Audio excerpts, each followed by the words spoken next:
churches do.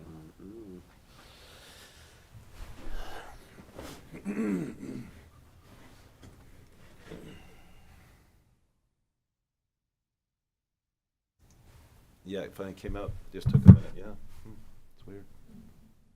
The packet? Yeah. Yeah, no, she had it in her drafts. She's like, oh, No, shit. but it wouldn't open very fast. It just took Oh. a long time to open. Oh. But it's okay. I've done that. I've typed out text messages to send somebody, and I go back to send one to them 2 days later, and I never sent that one. And they're always the important ones. I'm like, come on! Makes me mad when I do that. I've added to my checklist for the day, go look at your drafts, idiot. Before I go home. I hate that.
Commissioner.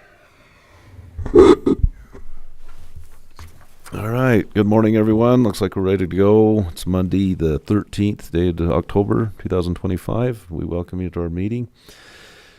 We will begin today with a prayer offered by Karsten Reed, and the pledge will, following his prayer, the pledge will be led by Sam Woodall.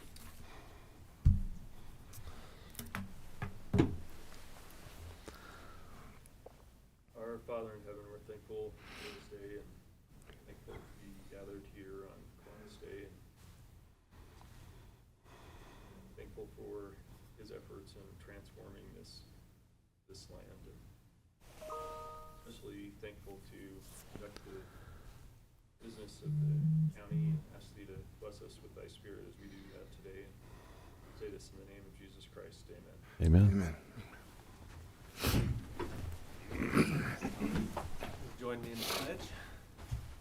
I pledge Allegiance to the flag of the United States of America and to the republic for which it stands, one nation, under God, indivisible, with liberty and justice for all.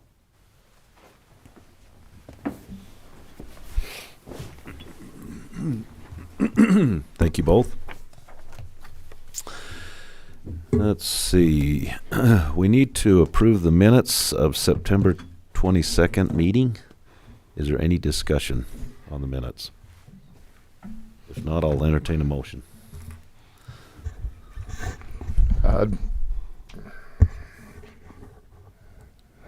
Date are we talking again? September 22nd. I'm going to move for approval of the minutes of our September 22nd, 2025 meeting.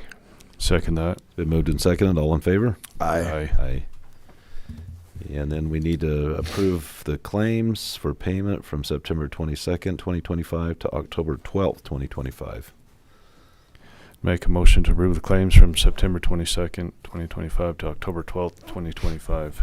Second. It's been moved and seconded. All in favor? Aye. Aye. Motion carries. Thank you. We'll start with our reports, and we'll turn the time over to. Nice to have you, ladies. Just brighten the room. No, Karsten doesn't have to take the whole time. You're up, Karsten. Good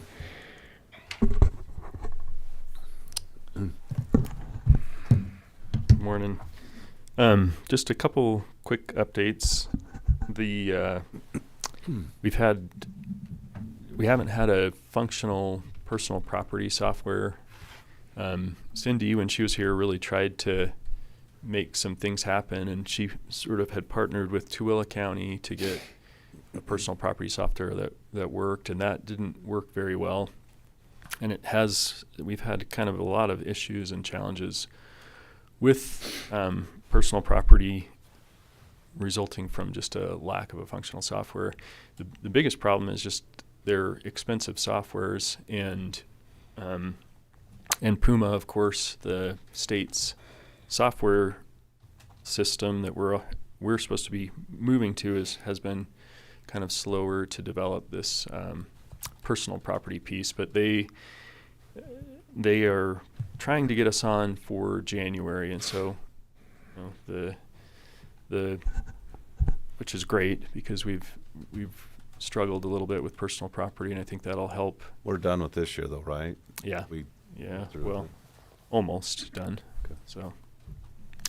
So we'll have a functional personal property software that I think will kind of resolve a lot of issues and challenges we've had with that. The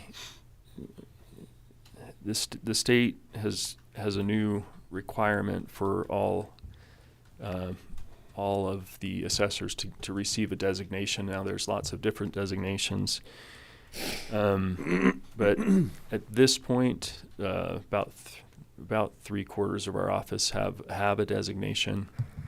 Just a couple more classes, and we'll have the whole office designated. The challenge with the designations is it's an increased requirement for training, which of course we can only get in Salt Lake. And so the Southern Utah assessors have asked that they hold more classes here because, of course, our budgets have to get bigger and bigger and bigger when we're sending a whole bunch of people up to Salt Lake regularly for training. And so I think this next year we'll see more classes here so we can kind of ease that budget challenge. So that's maybe a positive thing that the state's done. It's a funny thing to say, but anyways. A little tongue in cheek. Yeah. There are good things. Our BOE numbers this year were low. Of course, the requirement is that we're 100% of market value. And sometimes, when you're mass valuing, you can miss the mark. And, of course, that's why people have a right to appeal. But nevertheless, the numbers weren't very high this year in terms of appeals. And so that went really well. And as far as our budget, we'll, just like last year, end the year under budget for pretty much all of our line items. Yeah, and that's pretty much all I have. Do you have any questions? Not really. Okay. Oh, thank you. Thank you. Thanks, Karsten. All right, Jamie with the fair. Man.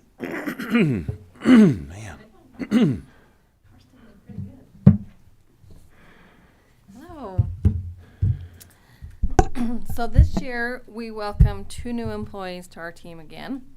They've been great and they played an important role in making the fair a success this year.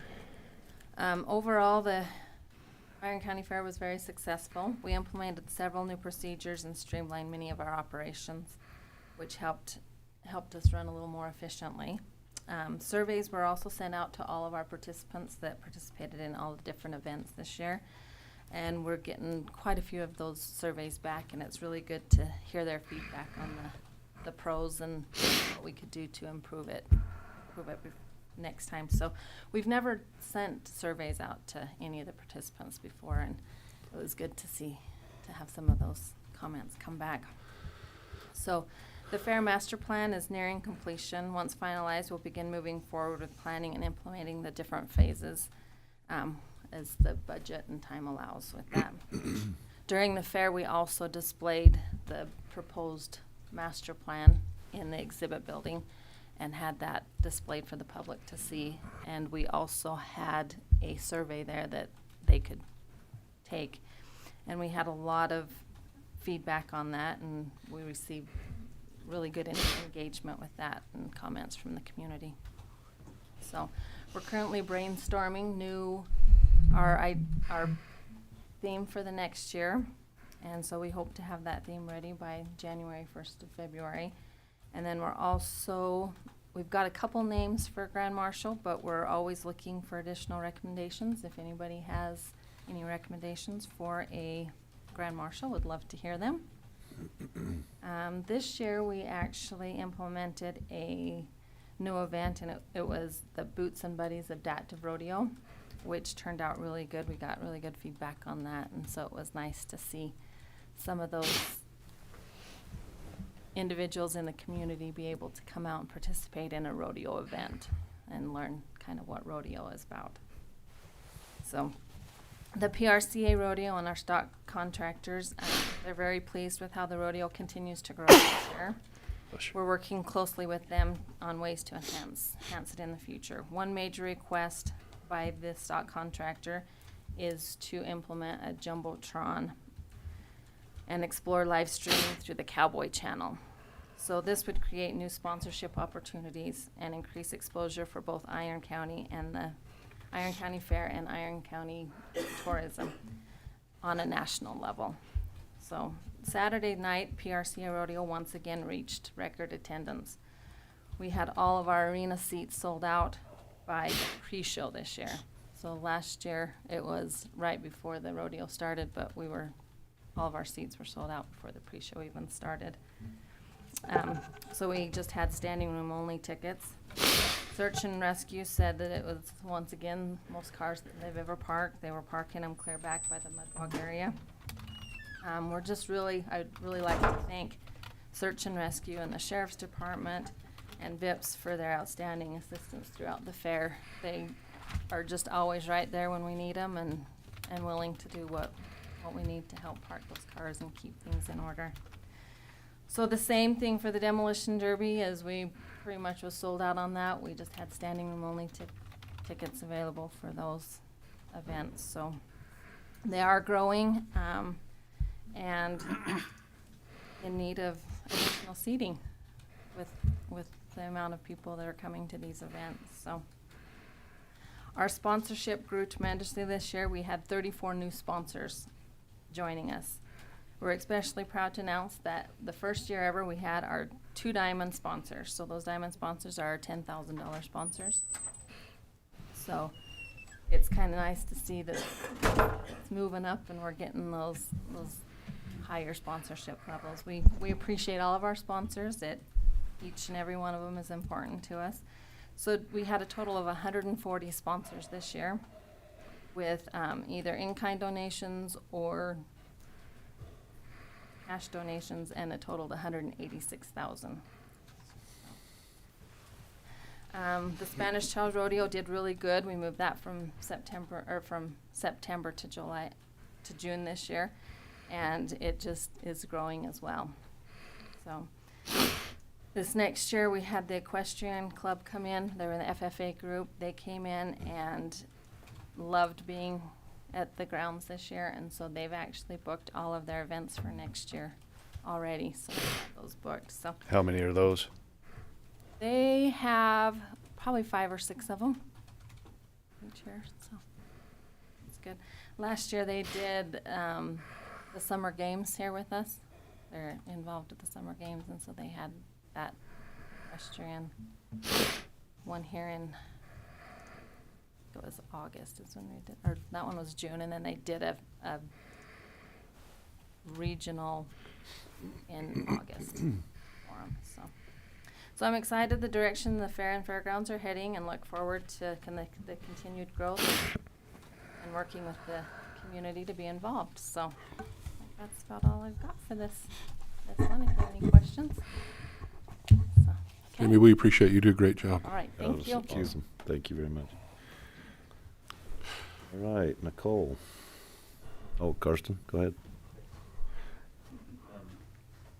I forgot to mention House Bill 237, and I'm sure if you went to UAC, maybe they brought that up. But that's the county. We now collect the entire amount from the rollback, and we have 10 years to spend it, or it goes to the state of Utah. Mm-hmm. And it has to be used for things like open space or conservation easements. Mm-hmm. And I think it's pretty much you guys that have to decide how that money's allocated within 10 years, or it gets turned over to the state. Luke has the number last year for the total and rollbacks. It's a significant amount of money every year that needs to be allocated. I don't know how you're planning on, or what you're planning on getting together to do that, but there probably needs to be some correlation between the three of you to use those funds. I don't know if you want an action plan yearly or every few years, but the last place we want it to go is back up there. So conservation easements and what else? The law says kind of an open space conservation easement. It gives kind of a very vague, broad. Maybe through legal they can define a little bit better. I can't remember the specifics during UAC, but the county can purchase conservation easements. It can use it for open spaces, stuff like that. But I mean, just to give you an idea, just a recent rollback that we had, just that one was I think $150,000 to $200,000. So I mean, the cumulative total, I don't know what it is. Luke has those numbers, but it's probably a significant. Let us put it in the general fund. It has to be used. It has to be used for. So, We don't do that many conservation easements. Well, we're gonna. and we often don't fund them. Usually there's that group that funds They them. really limit what we can do with that money. So it's just a quick Google search says that it's for agricultural land, the preservation of open and agricultural land, and that's an increase from the 20% that we used to keep to 100%. Yeah. But conservation easements, open and agricultural land preservation, it doesn't really clarify what that means. Wildlife habitat, Yeah. cultural or recreational use, or watershed protection. So it's So I think there's probably some overlap there within the spirit of Greenbelt to Well, if accomplish. it's watershed protection, we could use it maybe for that NRCS project, well, it's or going to be a match. lot of money, and the right? just But I think have we a ought to look match. into whether make sure that is kosher. But yeah, yeah, Can you ask Luke about that? about Or the we can- amount, the sum because, total. Yeah. well, if we can do it But- for watershed, I mean, we're looking at that NRCS project on Clove Creek. Our match is going to be like $2 million. Yeah. We're- and that's significant for agriculture, for culinary. You might just want to There's have it as a Luke. running agenda item. You listening? How much we got, and what's our limit? So it was 20% of rollback for Greenbelt that we were collecting the last 2 years. That new bill changed it to 100% this year, and so we have 340,000 so far that we have in that account. Do we know what our match on that NRCS project is? It's like $2 million. It's about a. Yeah, Isn't it about $2 million, that match? it's 1.8. Yeah. Some of it can be in kind. Usually with NRCS, yes, it can be in kind. Maybe some. I don't know, but I can say that might get us pretty close. that'd be awesome. Can you talk to Rich Wilson when he gets back? I think he's out of town, but maybe call him and ask him about that if we can. That'd be a good chunk towards that. Yeah, like Carson said, the bill's kind of vague on exactly what it can be used for, but if we could use it for something like that, that'd be big. Yeah, that'd be very helpful. Yes. Thank you. Appreciate you bringing that up. Nicole?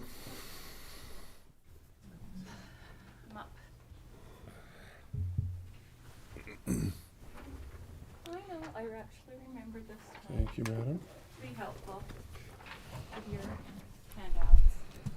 Have my school teacher moment. Thank you. So welcome. Oh. Okay, so we'll do our handouts first. So the first page is just our product sales, which just shows, of course, what we've collected so far this year. So just over 17 million. But of course, we're approaching our magical time. We just sent the tax roll to the printer on Friday and billed out over $64 million. So we will be super busy the next couple of months trying to get that all collected.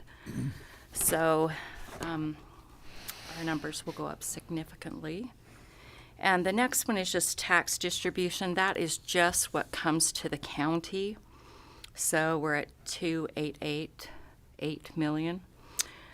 But of course, over the next 2 months, that will go up significantly also.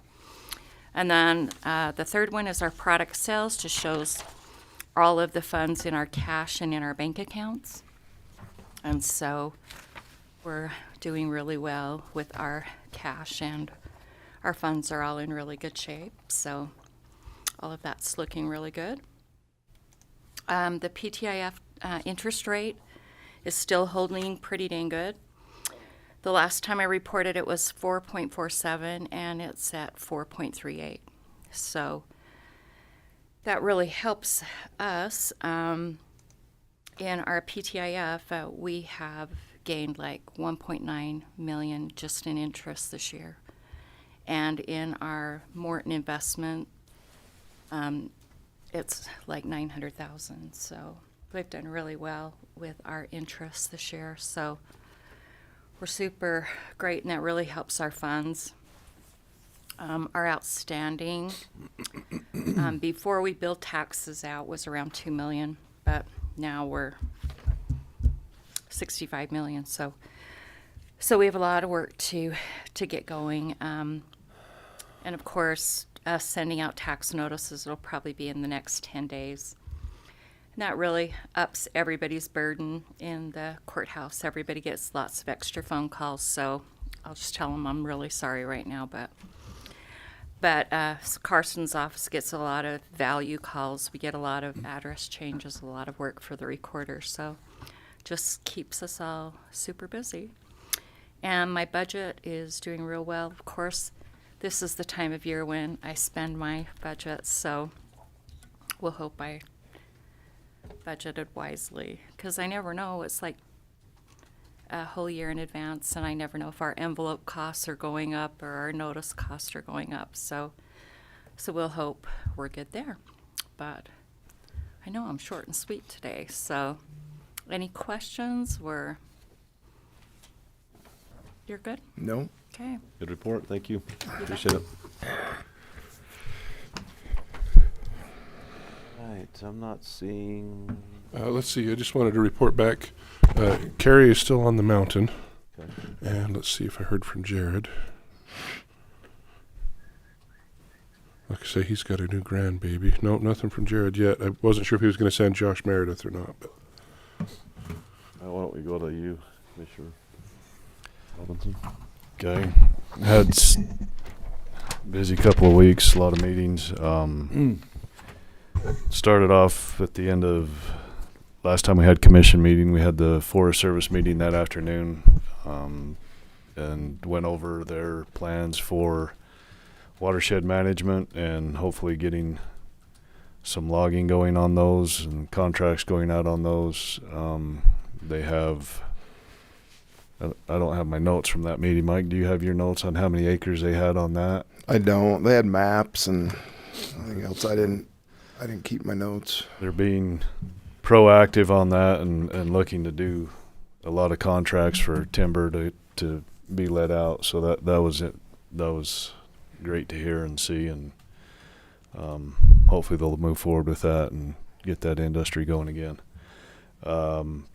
Also in that meeting, the DWR talked about some wild hog issues down in Washington County, the invasive hogs coming up from the Virgin River and moving up the Santa Clara River. Never heard of that. And it's open game. You can just take them out when you see them. Wow. So that's something I'm going to look to do in November and December. Spend a little time down in the southern part of the state, and hopefully. So they're along the Santa Clara River. Mm-hmm. Yeah, I don't know how tasty they would be, but sure would be fun to sling a lot of lead that way. But that was a good meeting right after commission last time. Then we had a meeting with the fairgrounds, and there was a huge issue that came up about 100 North and Parowan City's interpretation versus Iron County interpretation of what that street would become. Parowan City was under full understanding that would become public access back to the subdivision on the east side of town. And so I had a meeting with Mayor Halderman and Dan and expressed my concerns over that, and my thoughts are that if we need it in for a little while, possibly, but in the long term, absolutely not. That needs to be part of the fairgrounds and needs to be closed to the fairgrounds. So that's an ongoing discussion. Then this week I had a meeting with the DWR and the wildlife management area out here west of town, west of Parowan. We had meetings in June out there going over the wildlife management area and the invasion of the prairie dogs on the joining properties. And from the minutes of the original meeting, when that property was purchased, the DWR was to maintain the dogs inside of their area. And this year in the trapping season, they took 597 prairie dogs off of the two neighboring farms. And so that is and I voiced that in the meeting, that is a failure on their part. They did not uphold their part of the agreement.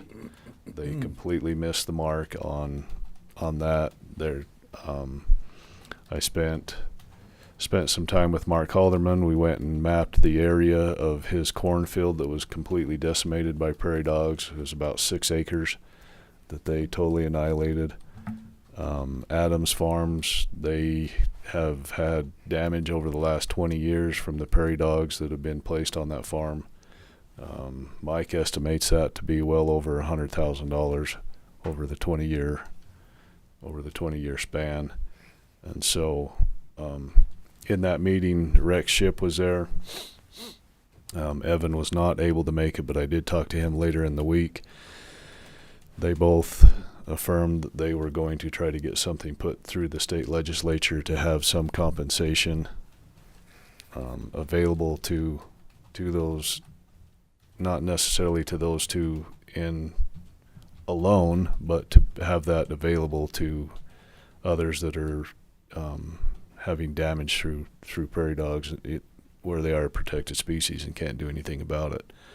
So the DWR is going to step up. They did put up a visual fence. They did trap.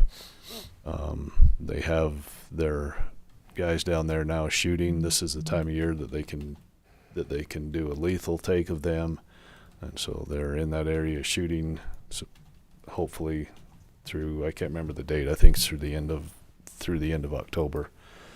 But in that meeting, the state president of Farm Bureau and his lobbyist were there, and he approached me after the meeting about the rollback money and said, hey, you could possibly use some of that rollback money to compensate the growers that have been damaged by the prairie dogs. I would rather see it come through the state legislature to have that to where we can hold the DWR accountable. And they're in a tight spot. I'll hand them that. They're in a tight spot. They have a federally protected species that they can't do very much with, but they have some levers that they can pull, and so I'd rather see that come through that. Also attended the Farm Bureau annual business meeting in Cedar City the other night. I got the last of that, but it's been busy. Thank you, Commissioner.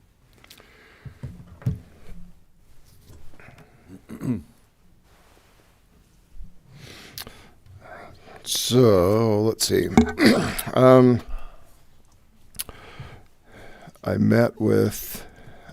spoke with Nick Hewlett, who's our new CJC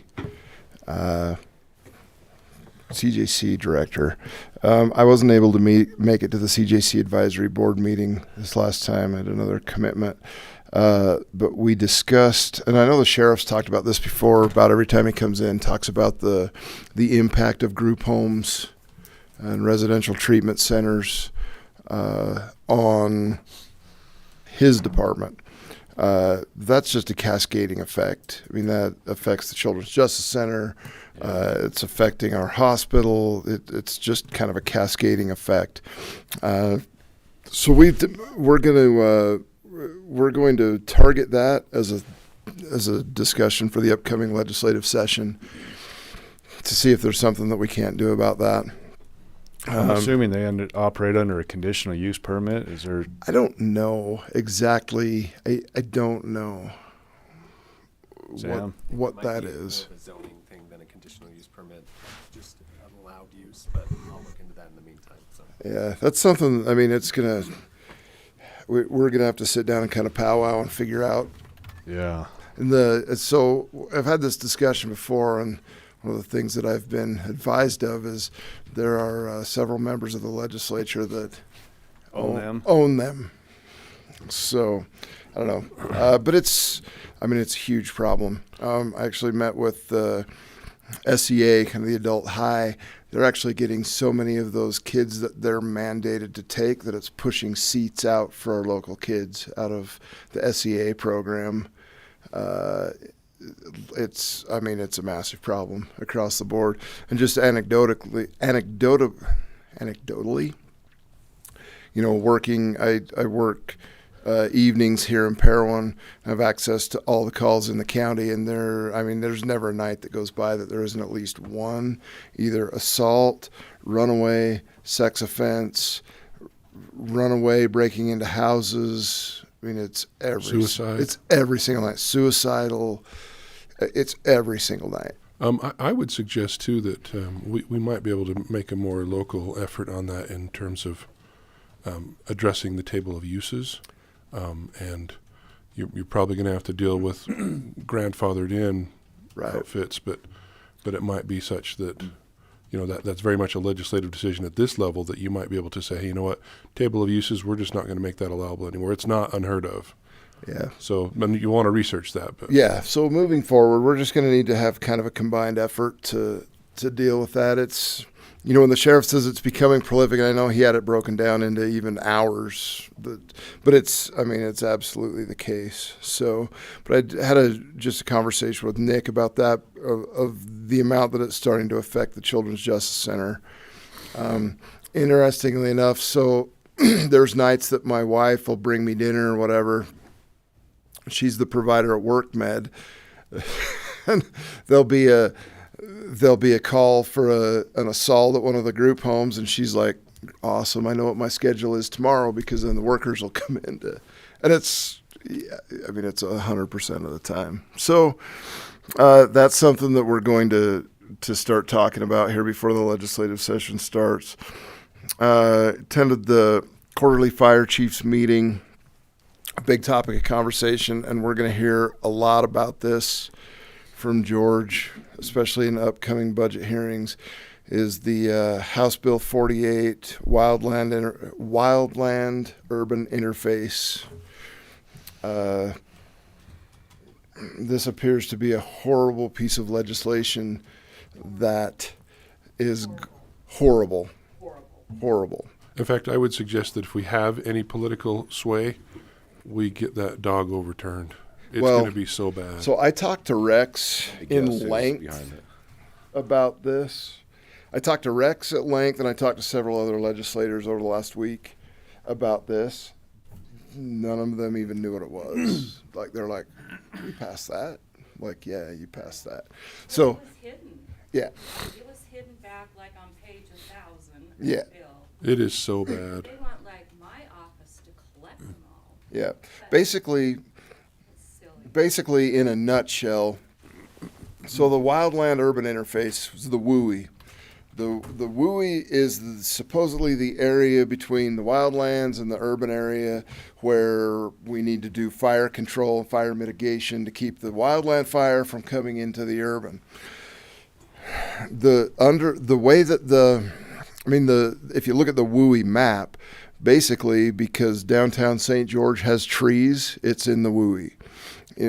Basically the totality of Iron County is in the WUI. But what this bill requires is for the county, all this has been pushed onto the county, to inspect every parcel that comes under the WUI every year, and then basically the county will assess fines to those people who have a tree too close to their house. Like we're talking out the cabins and everything. Oh, we're talking cabin. We're talking But also your, in your town. house, my house. We're talking every property in Iron County. Even existing ones. They'll tell you have a tree too close to your house. Yep, and then we fine them. We figure that the 20 the- cents a Cut square it down, foot. or do they have a chance to cut it down before they can find? Or Maybe. Well, and so here's the kicker, and I'm looking at it right here. But the DNR is tasked with tightening this down and actually making the rules. They haven't done that yet, so we don't know exactly what that's going to look like in the end. But we're mandated to implement this January 1st.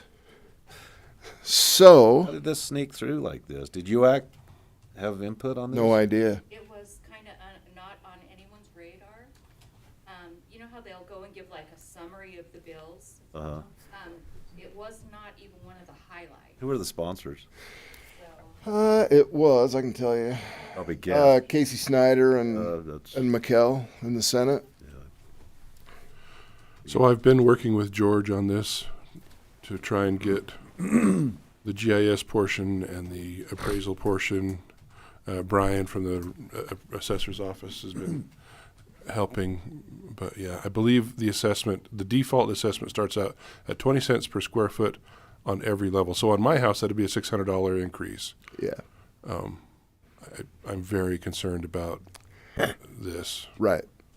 Not for me personally. I think No, I This is mean, gonna- across the board, it's it's going to raise everybody's property tax $600 to $1,500 a year. yeah. It's gonna go out to every property. It's going to go out to every property. They've We, been saying, like, our fire departments, I'm like, most of our fire departments are volunteers. We can't require them to do this. right. Well, but the language in the bill puts it specifically on the head of the county. The county has to have, we're going to be required to hire inspectors to, and what George figures in that we're going to have 6 full-time employees just to go out and assess properties for the WUI.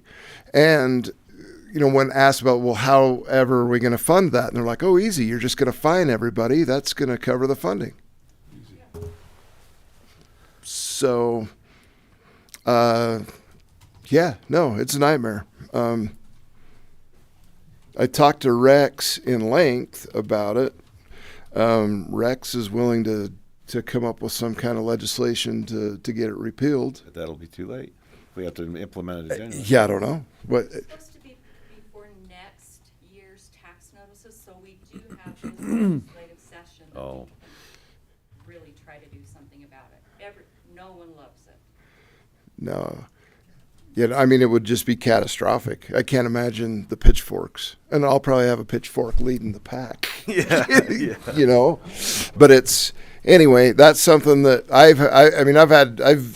meet with George a lot regarding this. And there's a lot of counties and a lot of municipalities that are kind of just choosing to ignore it, which is not a good idea. I mean, George is out ahead of it in George fashion.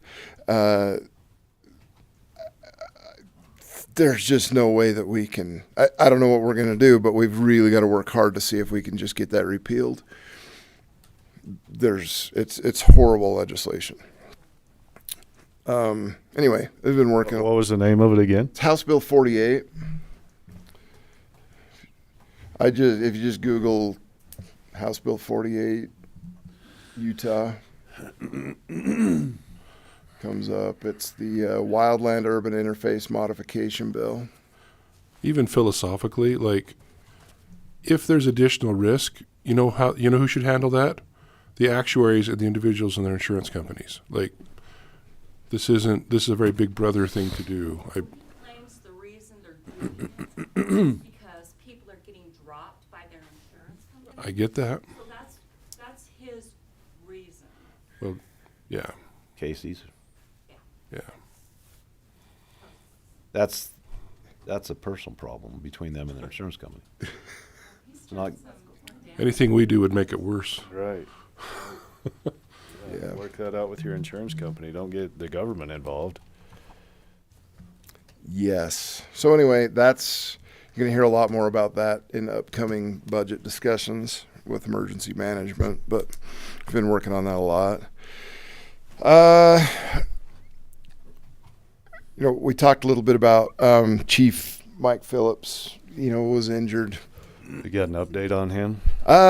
Doing well. I don't know prognosis of coming home, but I think within the next few weeks. Surgeries have gone really well. His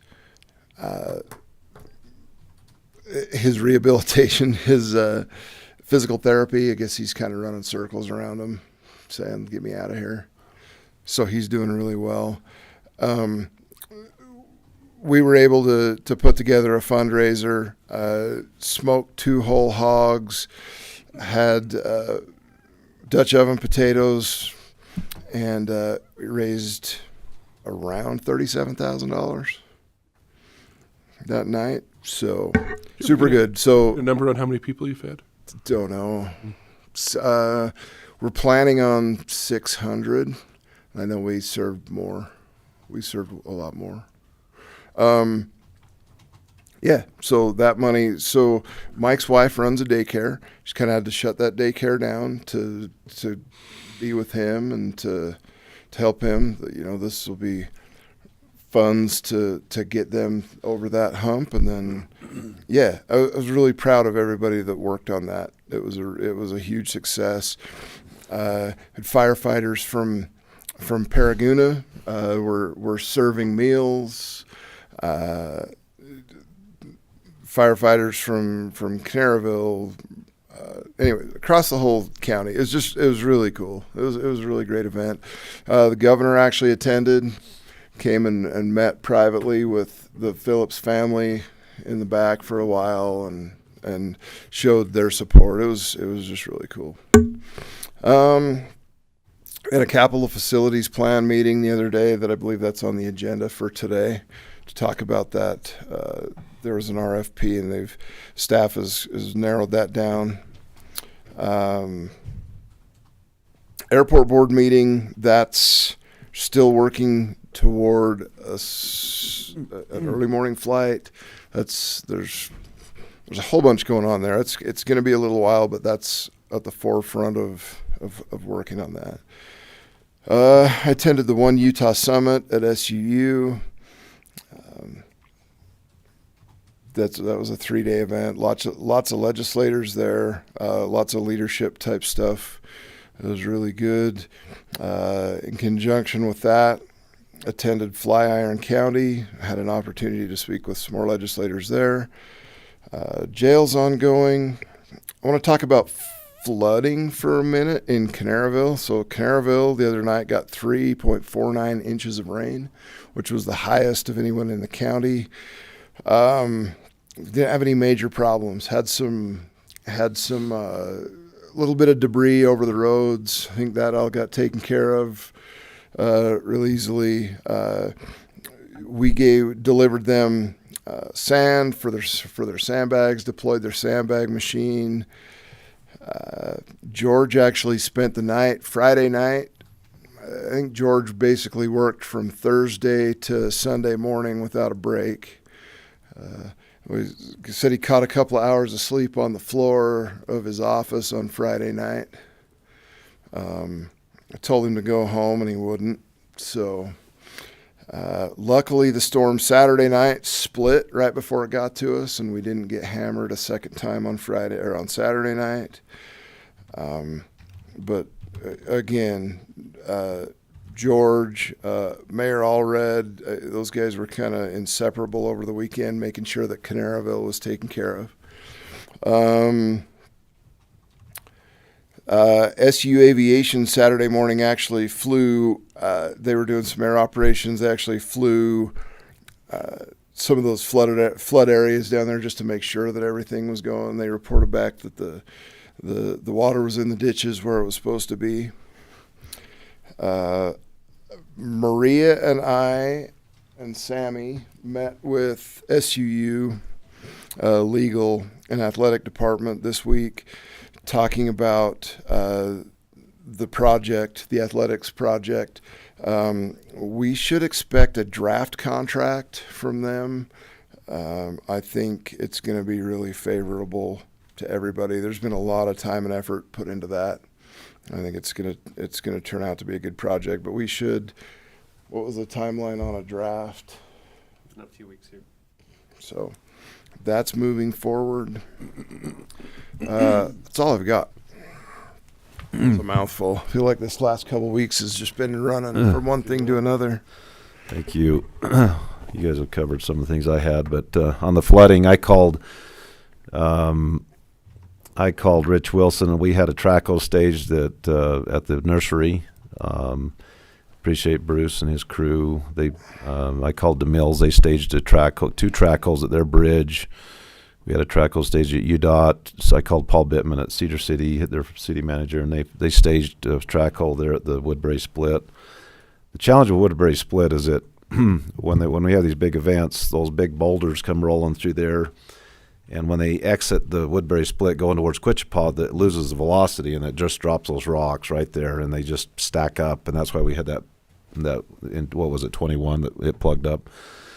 And that's part of the NRCS plan, is to maybe pour some walls or continue that channel down so the velocity carries those boulders down a way so we can have a traco downstream and have a thumb and pull those boulders out so that the water keeps flowing. So, but like Mike said, we dodged a bullet on Saturday. I guess 2 or 3 inches. I can't imagine what would have happened if we would have got that, but it would have been ugly. I was not able to go to the meeting over there, but we did a 5 county passed a resolution on the Forest Service timber sales. They've got some new, I mentioned this before, they've got some new sawmills over in Escalante and areas, and they're in desperate need. The Daltons over there, they use a lot of this fallen timber for, they chip it and use it for their turkey beds. But there's some timber sales over there that are all ready to go, and they just, anyway, Commissioner Pollock went back to Washington, D.C. and met with the head of the Forest Service, and I think there's been some favorable things. In fact, I think that, and I couldn't make it to that meeting they had, but I think Commissioner Pollock said, why don't we just let us as a county administer those timber sales? And they said, go ahead. So I don't know whatever happened, but could be some good things going there with letting the counties be more involved in some of these timber projects. We had our 5 county Board of Health and Behavioral Health meetings this last week. They went out good. We had, and I might have mentioned this last time, I couldn't remember, but we had a meeting at the DNR with the state, with their state water plans. They're traveling around. I think I mentioned that before. Nicole, I wanted to ask you about this. I had a lobbyist show up with a new owner of Braffitts Creek. They're trying to find, I guess, they're trying to get year-round access, and the DNR is not happy with that because they've done a lot of deer habitat up there with the WRI projects, and so they've talked to the Ashdowns, Nichols about getting another way into that area so they could use it year round. I know the road, we don't maintain that road at all, do we, Bruce? The grades are not. It was kind of an illegal road, wasn't it? In a way. What's that? That's right. Would you come up and would you come up to Mike for a minute, Bruce? I want to ask you some. Bruce was in the meeting. We met with DNR, and we all got on the same page about that. So I met with this lobbyist and the owner. They came by and we had a meeting last week. And tell me about that road. I mean, I know we've never maintained it or plowed it or anything. So the DNR has a signed document that had the landowners above them. Frank was one, another Ashdown. There was 3 or 4 or 5 different signatures that said this is only going to be a part-time road. And the alternative would come from right there where Matt Bullock has his calving operation along in between Summit and Enoch. And that's the road that goes up There's to a road that goes up to there, Ashdowns, but, right? Yeah, but I don't know that it's never. I don't even know if it's prescriptive. That's probably steeper than the other It's one. rocky. Right. It's rocky. I rode a horse up there years and years ago, and I guess it's better now. But that's what their alternative is. But the way I seen it, it looked pretty cut and dried. We had our second meeting. I wasn't there for the second one, but I'm assuming that with the signed paper that it is what it is at this point. I mean, you can't. They said we're legit. We were legal to stop this people from going in the road. I think it's just managing expectation of that investor is what it is now. Right. Anyway. But that road has never been maintained. It was James Fales put it in, like you said, illegally. It's paved partway up. Right. But it's not to width. Was it chip sealed or paved? I think it was paved. I think it's paved road. Kind of falling apart, isn't it? Didn't have a proper base. Yeah, it didn't have the proper didn't do base, the didn't have shoulders. proper width, didn't have shoulders. There's It never a was spot up passed there off. where there's like a 3 foot, Yeah, you go up. it'll kill you if you hit, Yeah. if you hit it wrong. Yeah, it's not safe. That's what I know about it. It's probably that access is going to be partial year based on what the legality of it is. But there is that other one. I don't know. I've been up that road a couple times. It's a rough road. Yeah, I'm just curious that's good to have the background of the DNR meeting. Yeah, thank you. We got an email. We've had a little problem at the senior center in the winter, water kind of ponds there in the curb and gets icy. And I told the director just to go ahead, and I think Cedar Welding bid a galvanized dip plate. We're just going to put a deck plate over and cover it up so when they pull up, they can just span that ice. And I told her just to go ahead. I hope you're good with that, Commissioner. Yeah, I told her just to go ahead with that. And then Tuesday night, it's right after our budget meetings. I'm going to try to hurry back. They're having the Republican Party's organized a pancake dinner at the park. Anybody can come if they want to donate. It's a Charlie Kirk Turning Point type event to kind of honor him and maybe raise some funds for the local chapter at SUU. And so I'm going to grab my grill and go cook for that. And so just to get that word out, I think it starts at 5 o'clock on Tuesday. So if you'd like to bring their family and come have some pancakes, that'd be great. So I think that's all I have. Is there anything else that we need to talk about? Got a few minutes, but Can I mention one thing? yes, come on up. Senior Center. Uh-huh. She cornered me last week. Okay. Nick cornered me. She asked me a couple of questions that she's concerned about the senior center over in Cedar. Okay. Is we did not put a light at the back door of that basement when we had that on. Oh, really? And I don't remember. And I didn't Say get a they chance didn't, or They did not. That's weird. Which I was surprised, and I don't remember. And I didn't get a chance to go up Friday afternoon after she had talked to me. So she was wondering if we can look into getting a light out that back door there. I can look into that and see what it's going to take. Marshall Evans did the electrical on that. I think so. Yeah, I was going to say. So I was going to talk to them, see if they can come and look at it, give me an idea. Then she says there's no smoke detectors or carbon monoxide detectors in part of that building that she's concerned about. In the older part, I think. Oh, in the old part. Yeah. But the new part there is. New part, I think there was. We were more up to date on that one. The old one, I don't know how old that building was. So Maybe we could talk to Marshall. and about- have them look through that. Look So at that both was just a issues. couple of things when you mentioned the senior center. Okay. That she brought that up Friday to me. I said, Must I'll have look just into got that. missed on the plans. Yeah. So that was just I had Ron draw those in like 2 weeks, and we pushed that through really We quick. did, we did. But But no, she says that light, and I don't know how we missed her, or if we did, or if it's on the corner. But she says, do you think we can get one? Because there's a lot of them, the seniors will come in and out of there, access it, and it's where it's getting darker. power-wise, it might be easier just to put one up higher on the second pull it might be. power from the second floor and just have a bigger floodlight might. right there. Would that work? So it might, yeah. And we'll look with that. I'll get with Marshall and Evans this week, see if we can look at it and see what it will take. Okay. And then from there. But then just those couple things Right. that she mentioned. I'll Sounds bring good. it Okay. up to you. Thanks for bringing that up. Our fairgrounds. Might as well send some fairgrounds. Thane has pictures of the kids that are doing Brody's in the parking lot. Officer Blake. I will get you the copy of the license plate because he followed him back to the high school and took Excellent. pictures of license plates.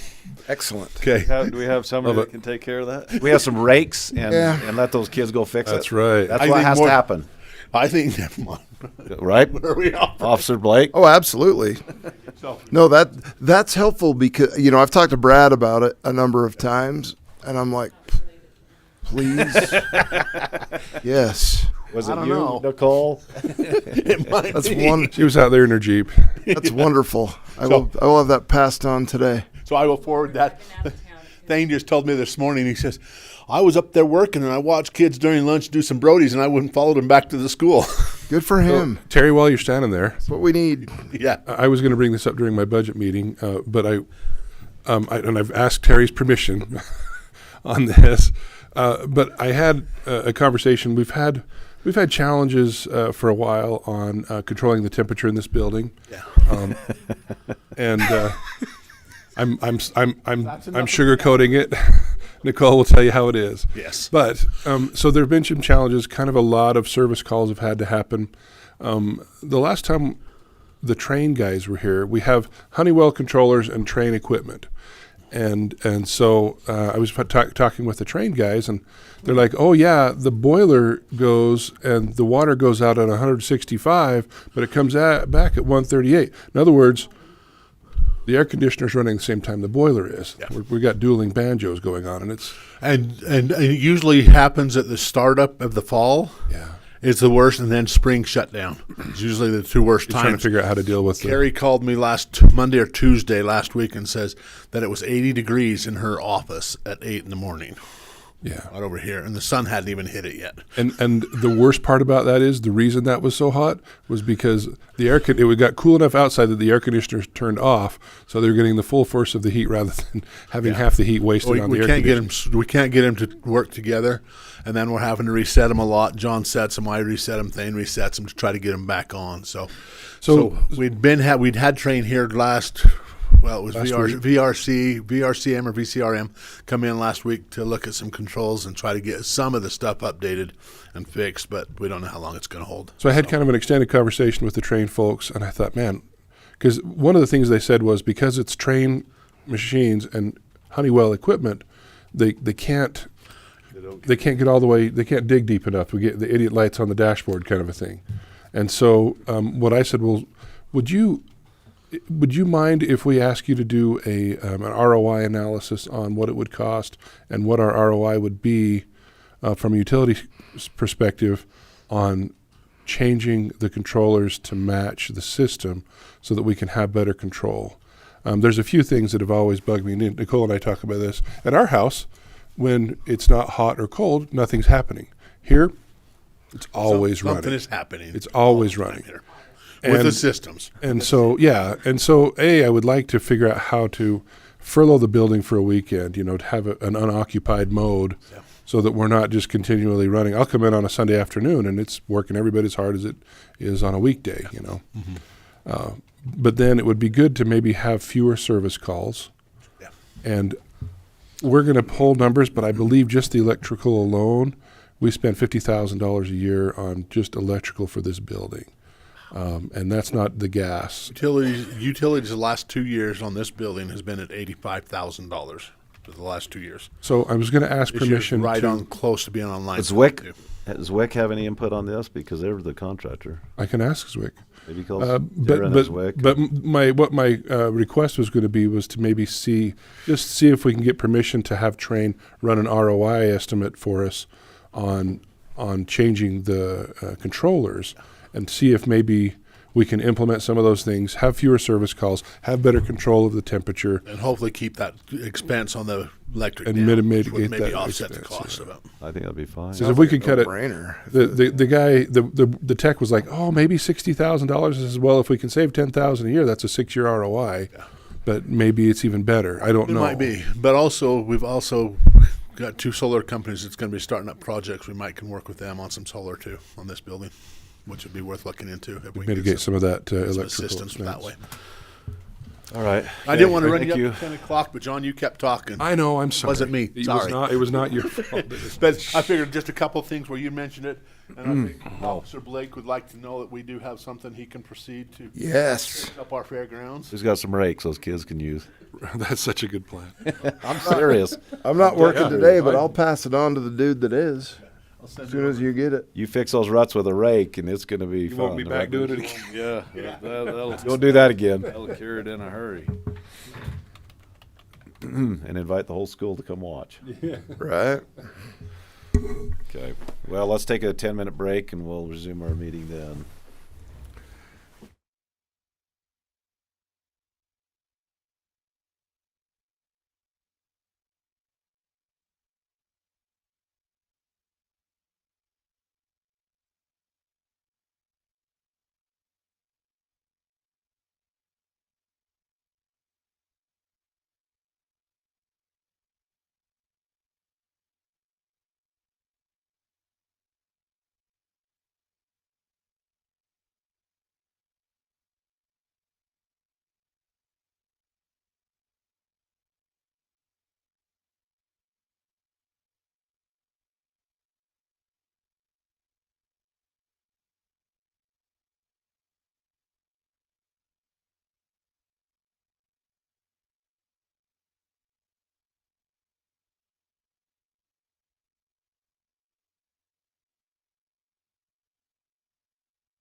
That was a little bit exaggerated, Mike, but They didn't tell me what to yell at you, they just told me to yell at you. That's fine. You know, we're glad you held back a little bit. Well, Nicole is reiterating her position on HB 48. Oh, it's awful. She should be a lobbyist. You're rolling, Commissioner, whenever you're ready. okay, thank you.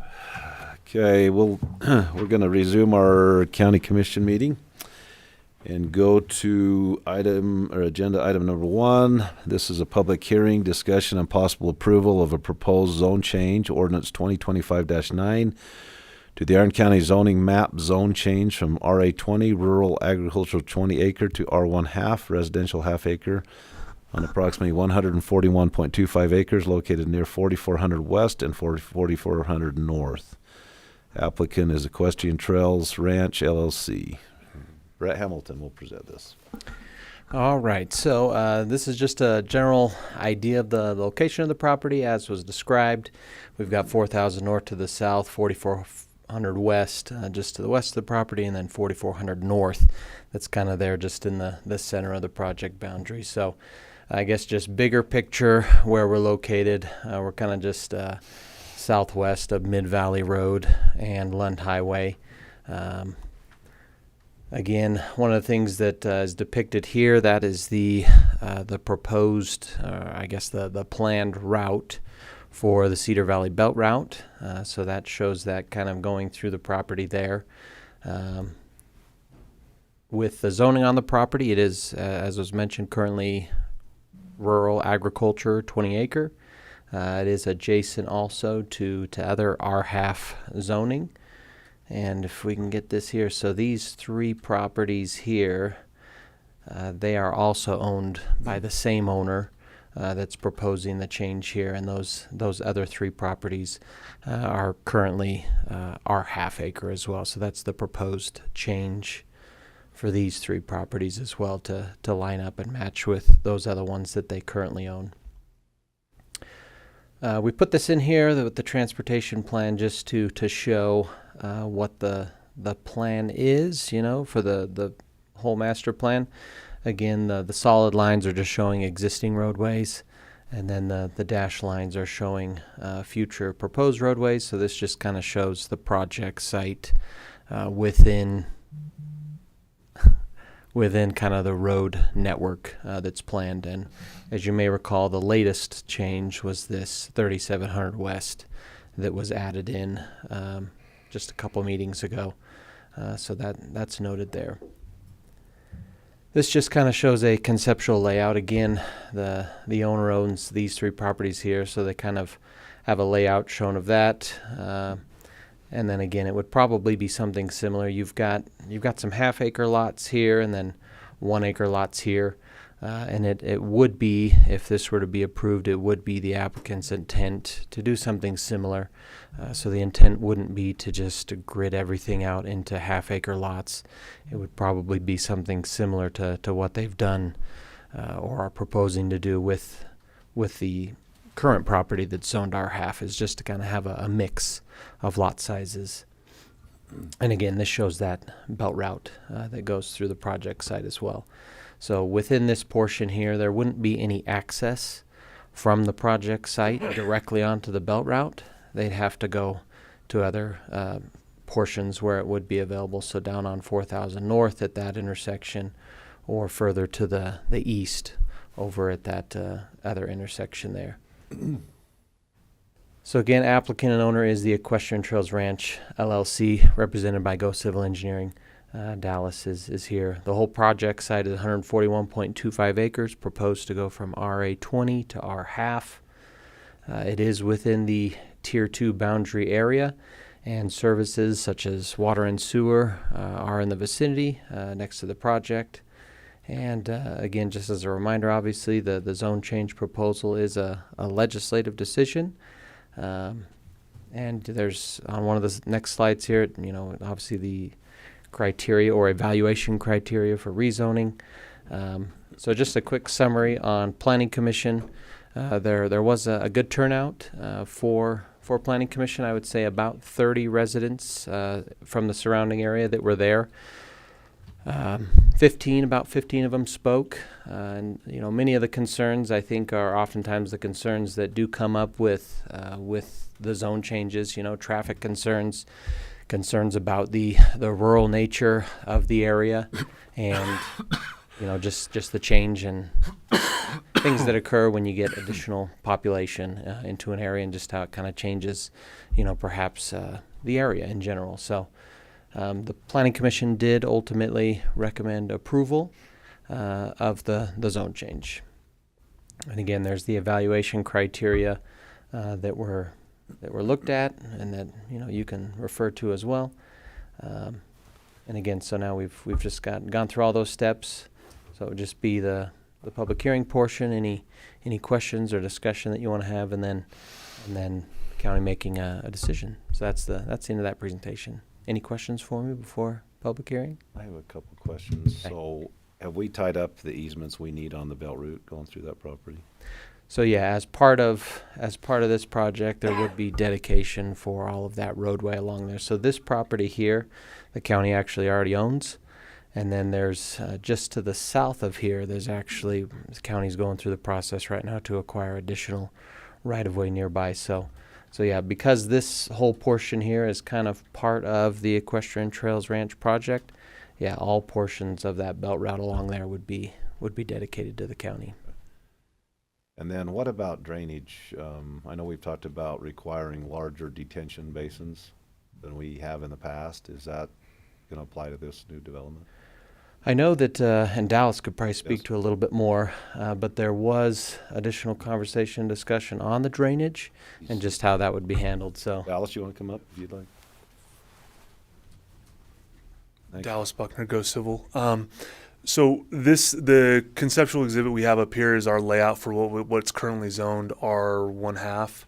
And then obviously this request is to do the rest of it, so we know we have some guidelines of how we're going to lay it out. The kind of half moon shaped, half or quarter circle shaped piece is planned to be a pretty good size amenity area for the subdivision. And I've got another meeting with Rich tomorrow to discuss the belt route right of way. But what we had talked about with staff in previous meetings and sketch plan was we're looking at putting probably a box culvert that is big enough for pedestrian traffic, basically the top of that at grade, and having that below, and then putting a drainage area almost on the exact opposite side of the belt route that'll have, so because the belt route's going to be a limited access, so we want to be able to try to get residents from one side to the other with a box culvert, but then we plan on having a standalone basin that's going to be pretty big. Okay. Does that slope, does it grade or drain to the, which way does it drain, to the west? It kind of all goes to the north corner. So what's funny is like where the east-west road is, it's almost dead flat across that whole thing. Right. But it generally goes to the north, and so we're looking at having like a pond that's going to be in here, and then if we put a box culvert that's big enough for pedestrian, we're going to have our storm water beneath that, so it's going to be very deep. Okay. And then we'll catch whatever we can bring back from there. So if it's 20 or feet deep, then we should be able to catch quite a bit of that north of the pond as well. So that's all the questions I have. Do you have any questions? No. This is not an HOA then, it's going to be up to the county to maintain this, or? No, so we do intend on coming, so with our preliminary plat, we're going to have to bring that before our planning commission. We're planning on coming back through with a development agreement in conjunction with the preliminary plat application. A lot of the roads in here are just going to be standard county roads, but the entry roads that are the wider ones, you can tell those are bigger. Those are going to be 100-foot right-of-ways, and we're planning on having medians, and then we're going to have the equestrian areas. We have trails in here. So there is intended on being a HOA component, but then we're planning on having a separate stormwater basin. And so that'll be something that through that development agreement process, we talk about the county. Is this something that the county maintains? Is this part of the HOA? But there's planned to definitely be a lot of HOA type amenities in this subdivision.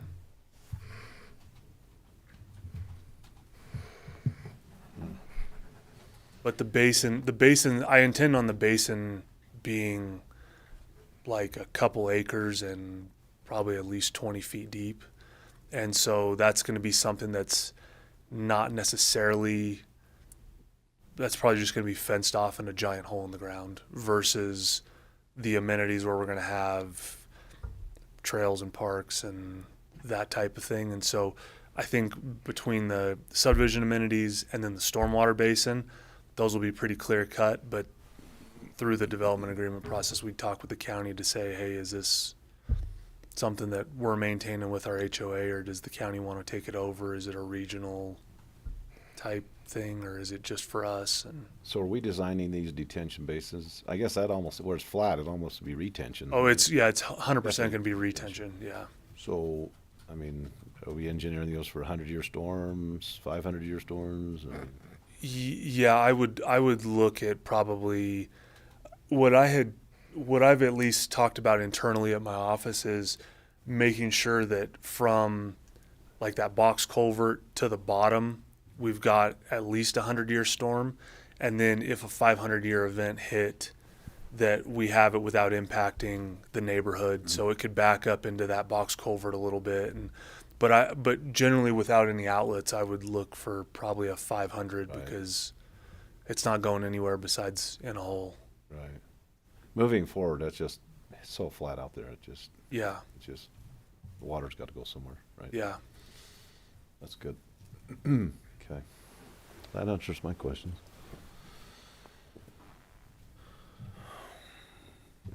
My concern with doing these out there, and this one you're only going half acre, but my concern is you start getting these smaller plots in these areas, and there's no. Yes, I just want to make sure we're thinking about the safety of people that are trying to. If there's anybody trying to walk out of there, we don't have roads that are accessible with big shoulders. We don't have sidewalks. We don't have those kinds of things. But if we're not going high density, we're half acre lots, then I'm all right with that. But man, it starts to scare me to push developments like that out into the county. Yeah, and one of the only reasons that this is really even a possibility out here is because of the city's trunk main that's on our east boundary, and then the Conservancy District water. I mean, there's a lot of subdivisions I've done in the county that are 5 acre because of septic requirements and that kind of thing. And I know that there's a lot of other areas that are zoned half acre in the county, but this is one where we actually have the infrastructure to be able to Support it. So.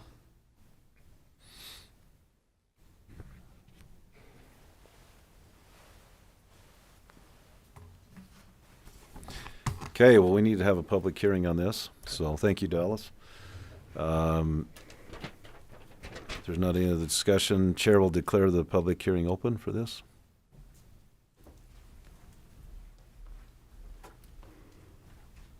Thank you, Commissioner. Bruce Anderson, Iron County Public Work Director. I'm opposed to this for more than one reason. One is Clark, right on the end of 4,000, Clark Webster just put he came through with the Planning Commission and things and put his Property and Agriculture Protection Act. When building like this goes on, you're going to go strip that ground and prairie dogs are coming in. It's happened over and over and over that the prairie dogs will show up when the brush is gone. And then who's going to protect him? Where's his protection? Where's the other agriculture protection? There's people with horses there, and the prairie dogs will dig holes on their property, and the horses will break their legs, and they're extremely expensive anymore. The other issue I have with this is traffic going to and from Three Peaks Recreation. This year, the Public Works Department did a project to mitigate what was already there. They're zoned 20 acres already, and there's 20-acre lots up there. And the people don't like all the traffic and all the stuff going to Three Peaks. Well, I talked to Maria. The reason that we did that was just the bike races themselves bring in $1.2 million. And that you can check with her. I double checked that figure with her this morning. But just the oil that we put on the one road was $56,000. That's no labor, no gravel, no time. I just think that we're going to end up having to mitigate more and more. The last BLM meeting we went to, in the 24-week period, there was 14 weeks that there was events at Three Peaks. And I live on 4,000, and there is a ton of traffic coming up 4,000 going to Three Peaks. It's the only alternate route to that place besides Mid-Valley Road. And now you're going to impact it. To me, this is high density, right? If you leave it at 20 acres, we've just spent so much energy and so much money on Three Peaks itself that when you say we're putting in, I don't know what it'd be, 100 more residents that close, then they're going to complain. And as a matter of fact, I was the guy there.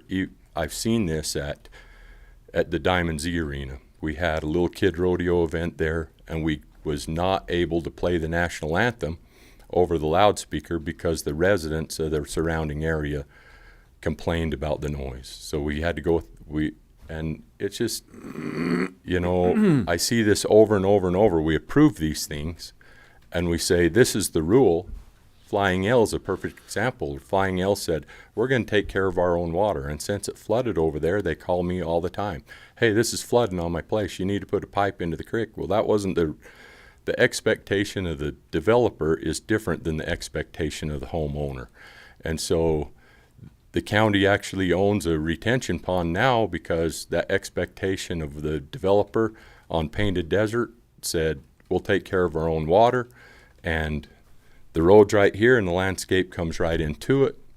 When I go and when it comes to plow snow in a subdivision like this, that's the furthest subdivision away from the road department, and I got to get salt on it somehow, but I got to plow them with trucks. I can't do it with big trucks. I got to use pickups because it's too small and people park in there. I'm not able to fit a big truck around them cul-de-sacs and in and out with people parking there.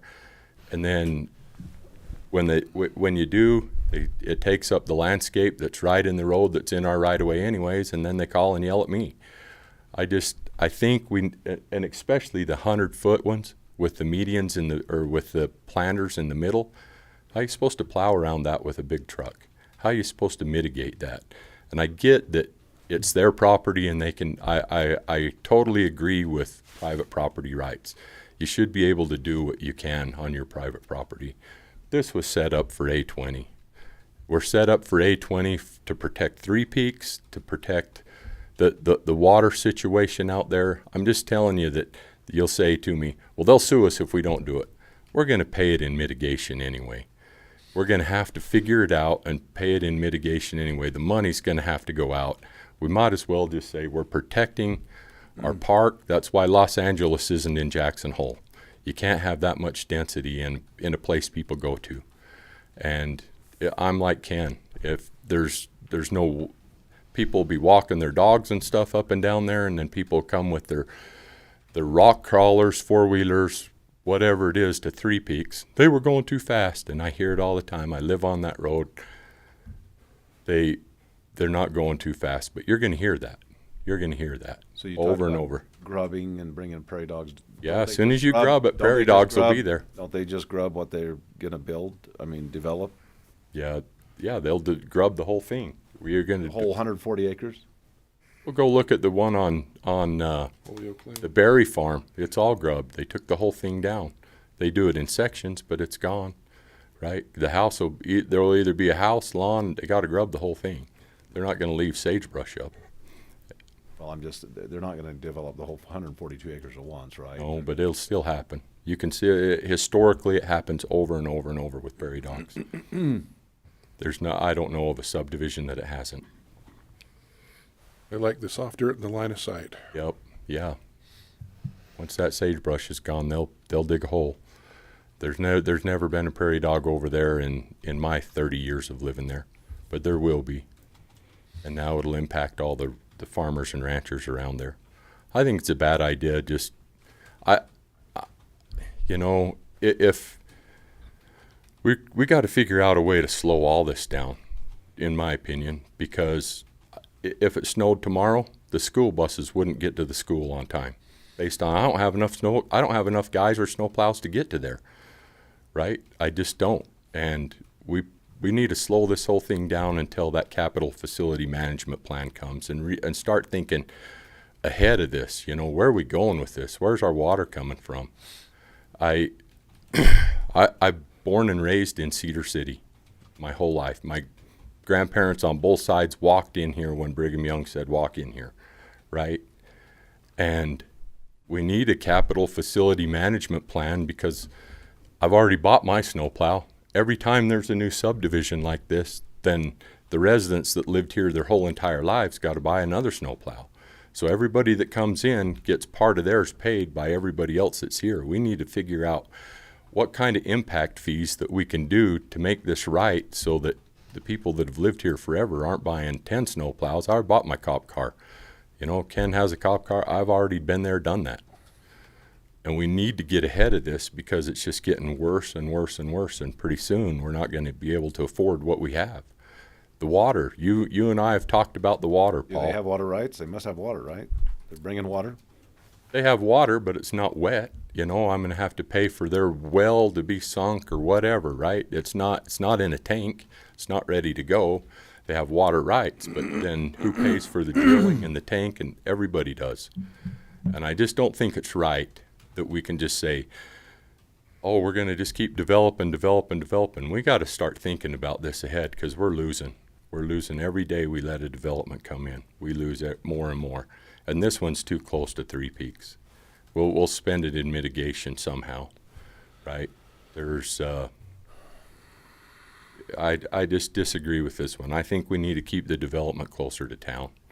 And this is too far out. Thank you. Thanks, Bruce. Well, Sheriff's coming up. There are tools that the commissioners have, and I would suggest visiting with Brett. And it comes down to how you structure your tiers, how you do the zoning things. It's maybe you can make it less welcoming, but from that perspective, because otherwise you've got a system that's built that you have to say no to somebody who, by all rights, should qualify. Everything about this, they've followed all the rules, but maybe the rules are a little bit too lenient, to Bruce's point. And I have to agree with Bruce, is we're getting further and further behind. I asked for 16 deputies last year, looking at the growth of the county that was expected to come in, and I didn't get them. Now the growth is here, and it's continuing to grow. I keep getting these plats coming across my desk saying, we need you to provide law enforcement for these areas. How am I going to do it? I don't have the deputies to be able to keep up with the growth. Our crime stats keep going up. We keep losing deputies because we're not competing with the state in pay. It's becoming more and more difficult to recruit qualified personnel, and yet with the growth, we can't keep up. I'm asking for 16 more deputies again this year. So until there's the tax revenue there to be able to, as Bruce said, plan ahead and get ahead of it and keep up with the growth, then I just don't see how we continue to go forward. We're just growing way too fast. We don't have the infrastructure there to support it. So until we figure out how to get the infrastructure there, I don't see how we keep going forward. So, thanks.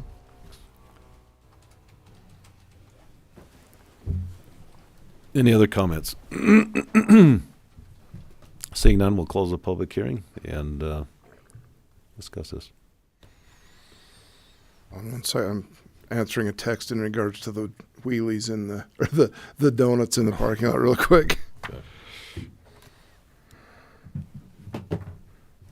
There's a lot of good points have been brought up. You know, we're pushing out to this area that is our recreation, and that is designated as that area, and inevitably the complaints are going to come that if there's events there, which there's going to be, and it's going to continue to grow.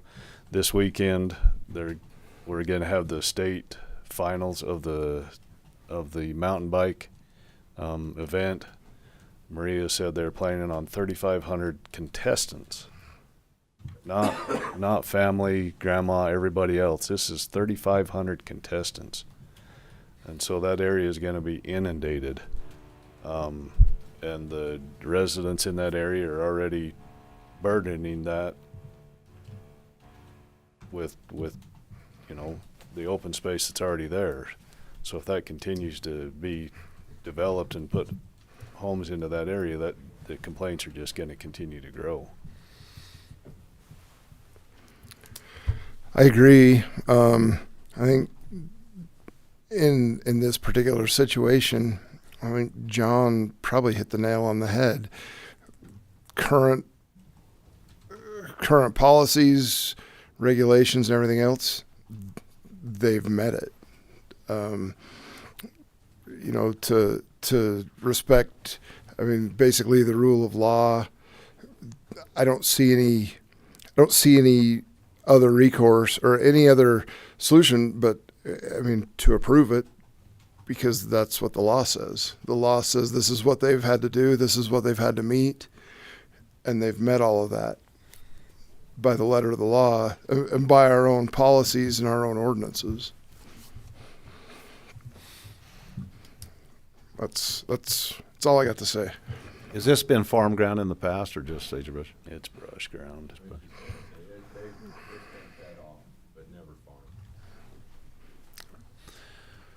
I mean, I'll just state my opinion. I mean, I've been, you know, in this job for 7 years, and when I've knocked doors for campaigns, everybody says stop the growth, but you know, I usually say, well, see that alfalfa field across the street, that 80-year-old guy, he's got kids that don't want to farm it anymore, and he wants to cash in and maybe live a few years and have some money and have some retirement, and I'm not going to go tell him he can't develop it because it's his property. And that's where I've always been on zoning issues on like this. I know we've got some challenges, but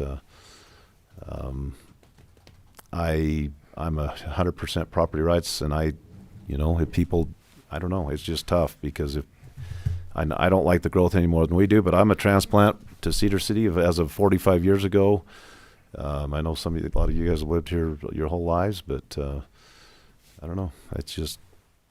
It's Sam. Do you have any guidance? If they meet all our current, I guess if we want to slow growth down, we need to change our policies. Well, and this is a zone change, which is a legislative decision. Mm-hmm. So there's a different standard associated with that. You can have policies and ordinances in place to set up to make that request, but as the legislative body, not pushing one way or another, this is a decision in which you have a lot of discretion. So I'll just say that.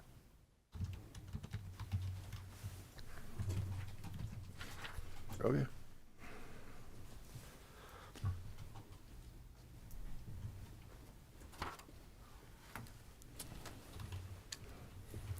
I don't have anything else. I think we just, as been stated by Sheriff and by Bruce, we just get further and further behind because we're not implementing the policies or we're not changing the policies to force developers to pay for what they're doing.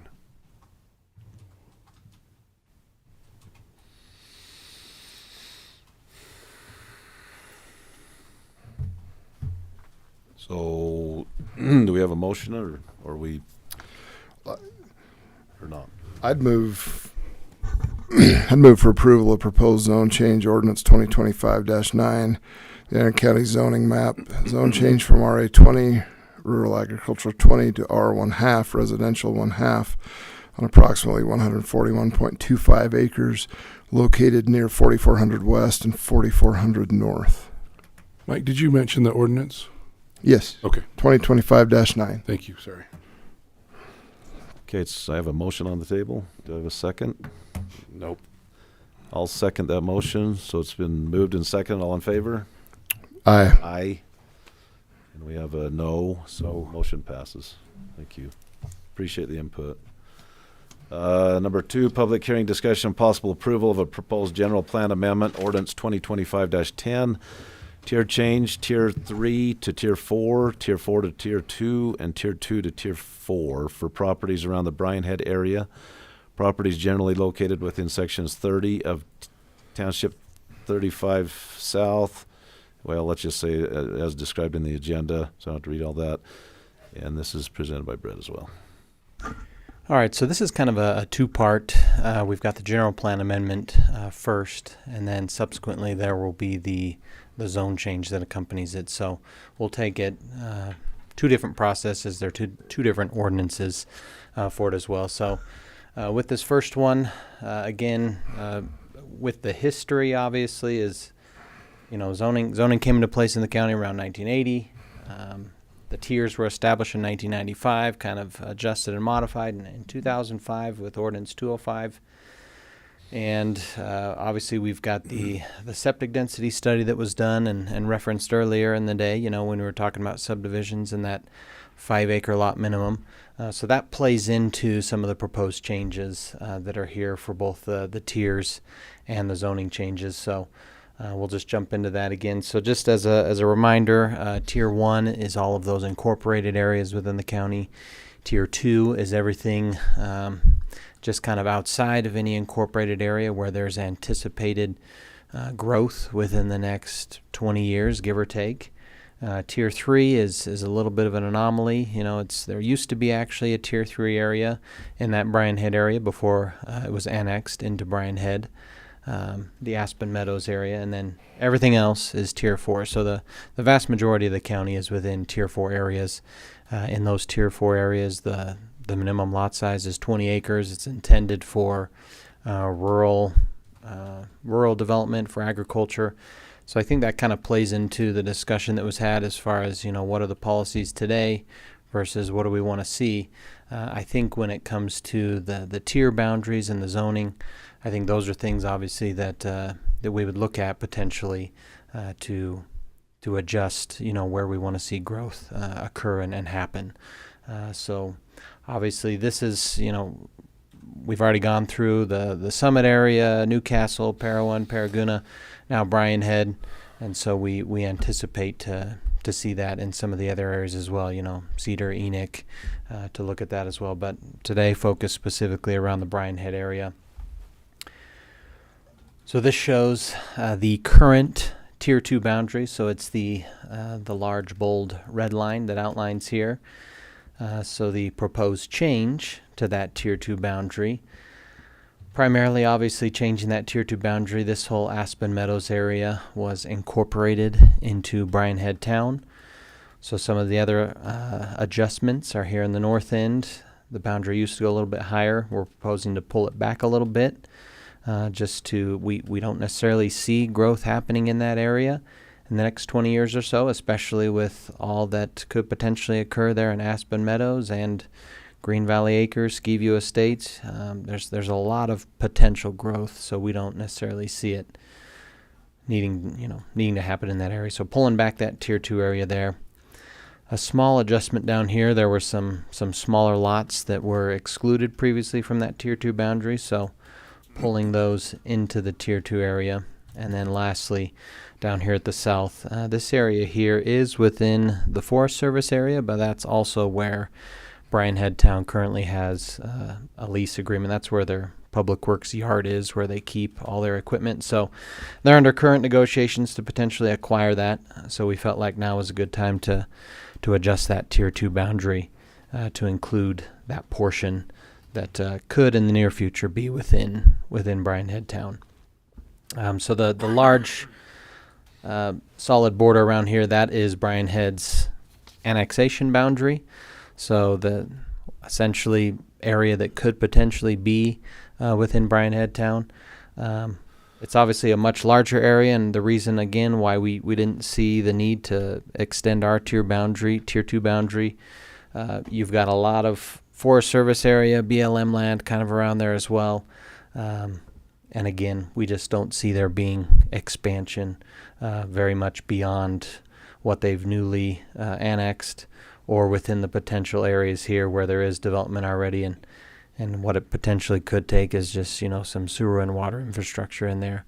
But again, I think the primary focus in Bryan Head after, talking to them is it's really probably going to be that growth within the Aspen Meadows area. So those are those proposed tier changes. Did go to Planning Commission earlier this month, and they did recommend approval for this general plan amendment for all those tier changes. Thank you. Any questions? Not, I'll go ahead and declare a public hearing open for this agenda item number 2. Any comments, please approach the mic and state your name. Seeing none, we'll close the public hearing. And is there any discussion amongst the commissioners? No. I'll entertain a motion. Make a motion to approve the proposed general plan amendment ordinance 2025-10, tier change tier 3 to tier 4, to tier 4 to tier 2, and tier 2 to tier 5. Nope. 4. For properties around the Bryan Head area, properties generally located within the description in the agenda. Second. Been moved and seconded. All in favor? Aye. Aye. Motion carries. Thank you. Number 3, public hearing, discussion and possible approval of a proposed zone change, ordinance 2025-11 to the Iron County zoning map. Zone change from A20, R1 and R1 half to R5, A20, C and SPA to RA20, C to A20 in the Bryan Head area. Applicant is Iron County, presented by Brett. All right, so some of the main changes again here for the proposed zone changes, it does go back to that septic density study that was done in 2005. So a lot of the properties here in Ski View Estates and Green Meadow Acres, you've got a lot of half-acre lots, a lot of 1-acre lots, but you've also got some, that are 10 acres, 5 acres, 3 acres. So people will see, whether they're the current owner or a potential buyer, they'll see that zoning on it, and they'll say, oh, cool, a 5-acre piece of property here, R1 zoning or R half zoning, yeah, I want to subdivide. So we'll get a lot of inquiries from people wanting to do that. Obviously, with there not being any sewer system or water infrastructure in that area, they're not eligible to subdivide to anything less than 5 acres. So that's you'll see here for that Ski View Estates and Green Meadow Acres, instead of being the R half and R1, the proposal is just to go to R5, residential 5 acres, so that it's clear that regardless, those properties can't be subdivided to less than 5 acres until some type of infrastructure, sewer and water infrastructure comes in. So this will just kind of be hopefully an indicator that will help, current owners. We've talked to several on the phone, all of them really just, curious about how it impacts their property. Obviously, as far as development goes, those are legal lots of record. They're part of legal subdivisions. They're able to build today, regardless of whether it was R half or R1 or R5 for that matter. And as you know, there's provisions in the code already that the setbacks would not necessarily adjust to an R5 setback that's greater because of the lot sizes that they currently are. They would just default to either those R half or R1 lot sizes that they have. So that's not going to change that either. So again, then the changes are A20. At the time that the zoning was all done up here, the RA20 wasn't even an existing zoning designation. So the intent and purpose of that RA20, instead of being surrounded by A20, there are just less intense uses that are allowed in the RA20. So it helps to protect those existing residential subdivisions in those areas. Again, it kind of just helps feather and taper, potential use categories to protect those residential areas. So that's why surrounding all that, the proposed changes to RA20. There is a change up here way in the north. Current zoning is commercial. Proposed is to go to A20. That's been commercial since about, I think it was 1980 or 1983. There's never been anything occurring there. So we just felt like it was appropriate to change that to A20. This currently is an existing facility up there off Dry Lakes Road, has an existing conditional use permit, so we felt like it was appropriate to leave that commercial. So those are the main changes there on the zoning. Again, similar to the previous item that we were looking at, there's all the evaluation criteria for the rezoning. And this went to Planning Commission earlier this month, and they did recommend approval of these changes. Any questions? No.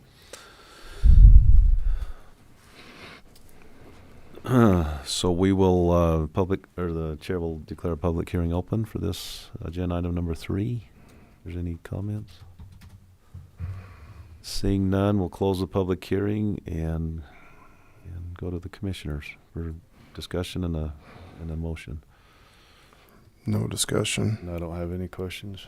I'll move for approval of the zone change ordinance 2025-11 to the Iron County zoning map. Zone change from A20 to R1 and R1/2 to R5. A20, C and SPA to RA20, and C to A20 in the Bryan Head area. Second that motion. It's been moved and second. All in favor? Aye. Aye. Aye. Motion carries. Thank you. We'll now go to public appointments. Item number 4, public comments. This opportunity for you to speak for 3 minutes. Should not repeat other comments, only for items not on the agenda. If you'd like to speak. Seeing none, we'll move to number 5, discussion and possible approval of a professional services agreement between Iron County and Kimley Horn and Associates, Inc. for the preparation of a capital facilities plan and impact fee analysis. Brett. All right, so this has obviously been in process for a little bit now. As you all know, we've been collecting impact fees. Obviously, this would essentially be to come into greater compliance with state law that discusses and talks about how, in order to be collecting impact fees, we need to have that capital facilities plan of our own in place. So the primary purpose is to identify existing infrastructure that we have and what future needs we have to identify that future development and growth. So in the 3 focus areas of this capital facilities plan would be sewer, storm drainage, and transportation. So again, it would be to fully be in compliance with Utah Code Title 11 for impact fee facilities plan. And then also it would create and adopt appropriate impact fees and service fees to help pay for the infrastructure and services. So again, I think similar that was mentioned earlier today, to be able to help any new development appropriately pay for, the infrastructure needs of the development. So we did go through the RFP process. We did receive 3 proposals from 3 different firms. We conducted 2 different interviews. And from those 2 different interviews, we selected a consultant that we felt like would be able to perform the work to the greatest extent. So we did go through a little bit of a process where we were refined to the scope of work with them. And then, of course, we're bringing that forward as a recommendation to the commission. So the recommendation is to go with Kimley Horn Associates. The total cost of the plan would be approximately $335,000. It would be on a time and materials basis, so not on a lump sum fee. So one thing too, originally the RFP went out for a request for just a capital facilities plan. And 2 of the 3 consultants that submitted proposals, as part of that request for proposal, we basically say, hey, you guys are the experts. Let us know if there's anything you think that we're missing in our proposal. So one of the things that 2 of the 3 consultants said is hey, you're really going to, you should really tie together the capital facilities plan and the impact fee analysis. It's going to eliminate a lot of redundant work, duplicating collection of data, So we felt like that was a great suggestion, and it should help streamline the whole process. It should help get it completed faster. I think originally we were anticipating about a year for the capital facilities plan, and then afterwards an additional 6 months or so to actually get an impact fee analysis done so that we could, start charging those appropriate fees. So the proposed timeline for this, for both the capital facilities plan and impact fee analysis, would be about 12 months. So again, condensing that timeline, reducing overlap on, and hopefully, a reduction in overall cost because they're being done together and done concurrently.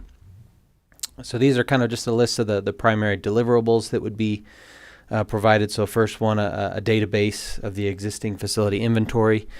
And with that inventory, it would be set up so that as, additional infrastructure is built, it should hopefully be able to easily be updated so that, the next time, in 5-10 years when we desire to update our capital facilities plan, we've got that data available, easy to update.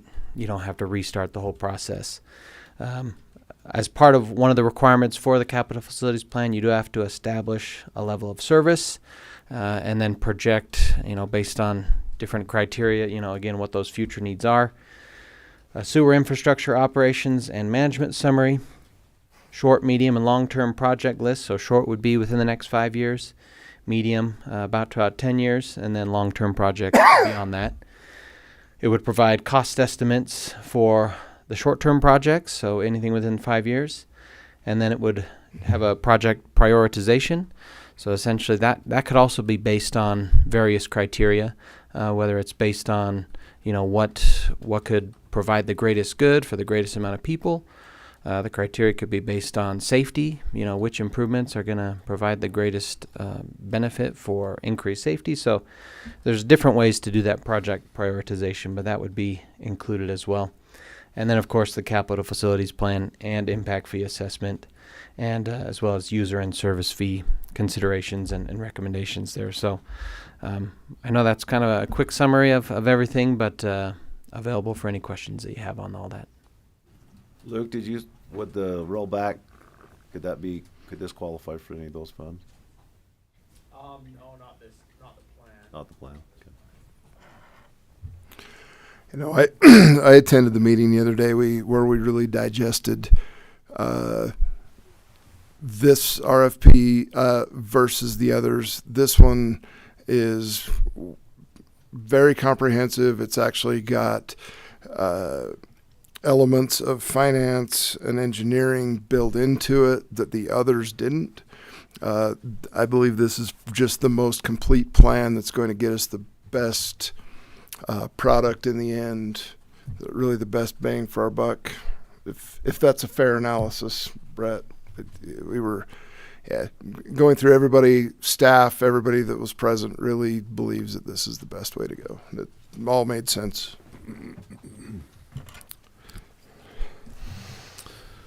Discussion? Nope. If not, I'll entertain a motion. Make a motion to approve for the approval of professional service agreement between Iron County and Kimley Horn and Associates Inc. for the preparation of this capital facilities plan and impact fee analysis. Second. It's been moved and seconded. All in favor? Aye. Aye. Motion carries. Thank you. Number 6, Resolution 2025-9, appointing a representative and an alternate representative for the annual County's Indemnity Pool, USIP, annual meeting to be held November 21st, 2025. And John, you've been that in the past. Yeah, I'm happy to continue serving if that's what the commission would like. Yeah. This is an annual requirement that USIP has because we are an indemnity pool, not insurance. Right. So so who's been our representative and alternate? So historically it's been me, and then Jen has been the alternate. Okay. I didn't know who I couldn't remember who the alternate was. But that's not fixed in stone. I mean, well, you still good with being an alternate? I'm happy to be an alternate. She hasn't keyed my car yet. All right. Then I'm gonna make a motion. Any ideas in her head? Move approval of resolution 2025-9 appointing John Whitaker as our representative and Jennifer Bradbury as our alternate representative for the annual Utah County's Indemnity Pool annual meeting to be held November 21st, 2025. Second that. It's been moved and seconded. All in favor? Aye. Aye. Motion carries. Thank you. We'll now convene as the Board of Equalization and go to item number 7. Review and approval of veteran, circuit breaker, low income, and blind tax abatements for the 2025 tax year. Michaela. Thank you. Thank you, madam.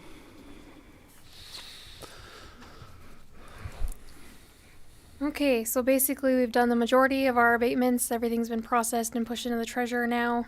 The front sheet that you're looking at there is the comparison between where we're at right now versus the final numbers from last year. If you can look there, the reimbursement difference as it stands right now, we'll get $630.92 more right currently. With an abatement difference of $137,467.04, which, looking at the numbers for overall like types of abatements, everything went down except for veterans.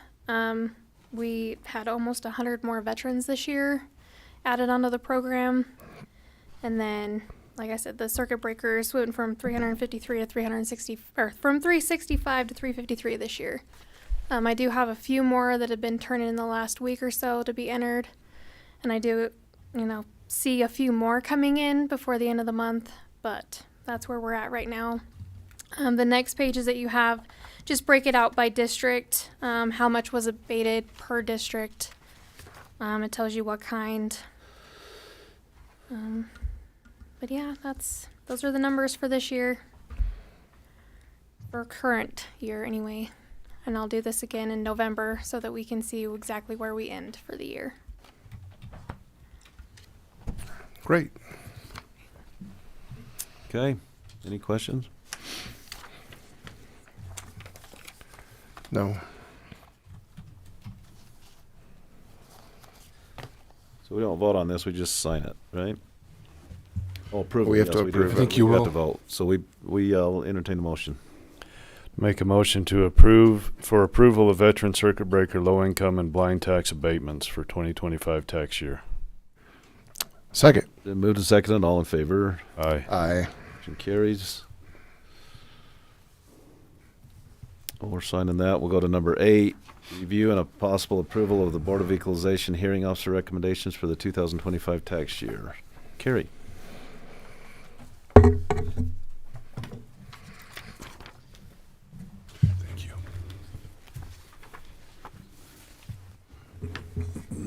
I believe Carson already mentioned earlier this morning when he did his report that our appeals this year were down, which is good.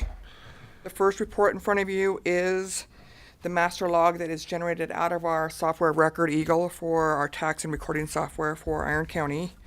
It is just for review purposes only for everything that was entered. The second report is a log that I keep that shows the adjustments by individual property and appeal accounts for every appeal that was filed. If you turn to the very last page, 8, it shows that there was 311 appeals filed this year for a total adjustment of market value of $61,492,002 with a taxable value adjustment of $63,117,439. That is the highest adjustment we have made in the Board of Equalization since I've been here for 20 years. But it is mainly due to, for instance, Springfield Farms, that the pig farm out in Iron County, they bought. They were sold to Mango Milford. You'll see on that spreadsheet at the very back of that sheet that was almost $30 million in adjustments right there because they can't use those pig farms anymore for pigs. They've got to find another use for them, so they've got functional obsolescence on those buildings. So just to put that a little bit in perspective for those adjustments, that high of adjustment. So if you take that out, where does it put that in? We're about 30. We're about 30 million, a little over $30 million, which is about average from year to year. So, Okay. yeah, that's why I wanted to So put that's that in. the outlier. Yeah. Yeah, so the last report is your commission report, shows the adjustment by district, the tax total difference by county revenue and municipal services. If you looked at the very last page of that 2-page report, it shows a tax adjustment and loss for 2025 of $75,740.93 for county services, and municipal services of $51,592.86 for a total tax differential loss for the Board of Equalization adjustments of $127,333.78. So if you have any questions for me that I can answer. I think you've answered mine. Yeah, no. Appreciate your number crunching every year.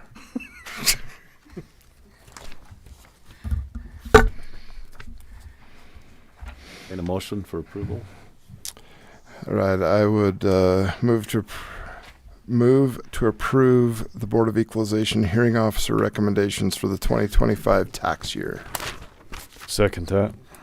It's been moved and seconded. All in favor? Aye. Motion carries. Did you vote? Aye. He did. Oh, I did. I heard him. Did you? Okay. I wrote it down.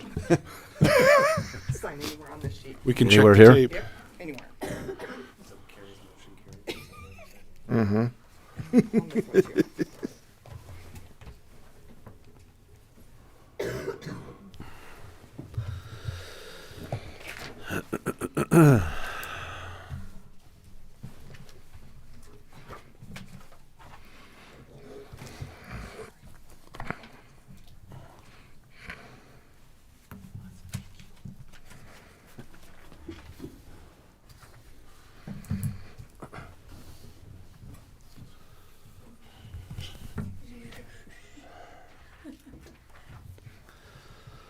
Before we go to number 9, I want to just mention something on the zone change we passed, where Bruce and the sheriff spoke. I would, and I think Brett's left, but I would like to call him. I would like us to do what we did with the Meisner development in Parowan, is where it's next to the fairgrounds, is somehow note the deeds for those residents where they realize that they're moving next to a recreational area. And there's going to be noise, and there's going to be disruptions, and that they were there first. So that's just a comment I had, and I'll be calling Brett to see if we can do that. Sam, can we do that with those lots? Can we note that on the deeds and say, look, this is approved contingent? I mean, we didn't make that in the motion, but you need to be aware that this is next to a recreational facility, and I'm not aware of a reason why you couldn't include informational content in a deed like that, but that's a caveat, maybe. So. Well, and I think you'd have to have something affirmatively, requiring that information. I mean, deed restrictions are kind of a big deal. You can't just kind of tack that onto I don't know that I would cast approval of a zone change. restriction, but Well, just that's how buyer it- beware is what I'm saying. Yeah, caveat emptor, but yeah, they're pretty strict as far as getting onto deeds. And are they perpetual? Are they one time? I'm just saying from a title perspective, there's a bit to that. Not that we couldn't do it. Well, I think we can record that with the deed. Carrie could verify, but I think we can put it Yep. on the plat and record. Can we? On that plat and record it with that. I mean, I'm all for property rights, but I'm also, if there's a pig farm there and you build next to it and they were there first, too bad. So I think we could put something on the recorded plat that doesn't Yep. record for each lot, but it's recorded with the plat that shows up that way, I think. So would you want to recall item 1 and give that guidance? Would we need to do a new vote and include that in a motion? Yes. I think I would like that. Are you Yeah, I'm good with. No, I'm voted no, but are you No. good with that, Mike? Yeah, no, I'm really. Is that something that's just something I've been thinking about. That's a good idea.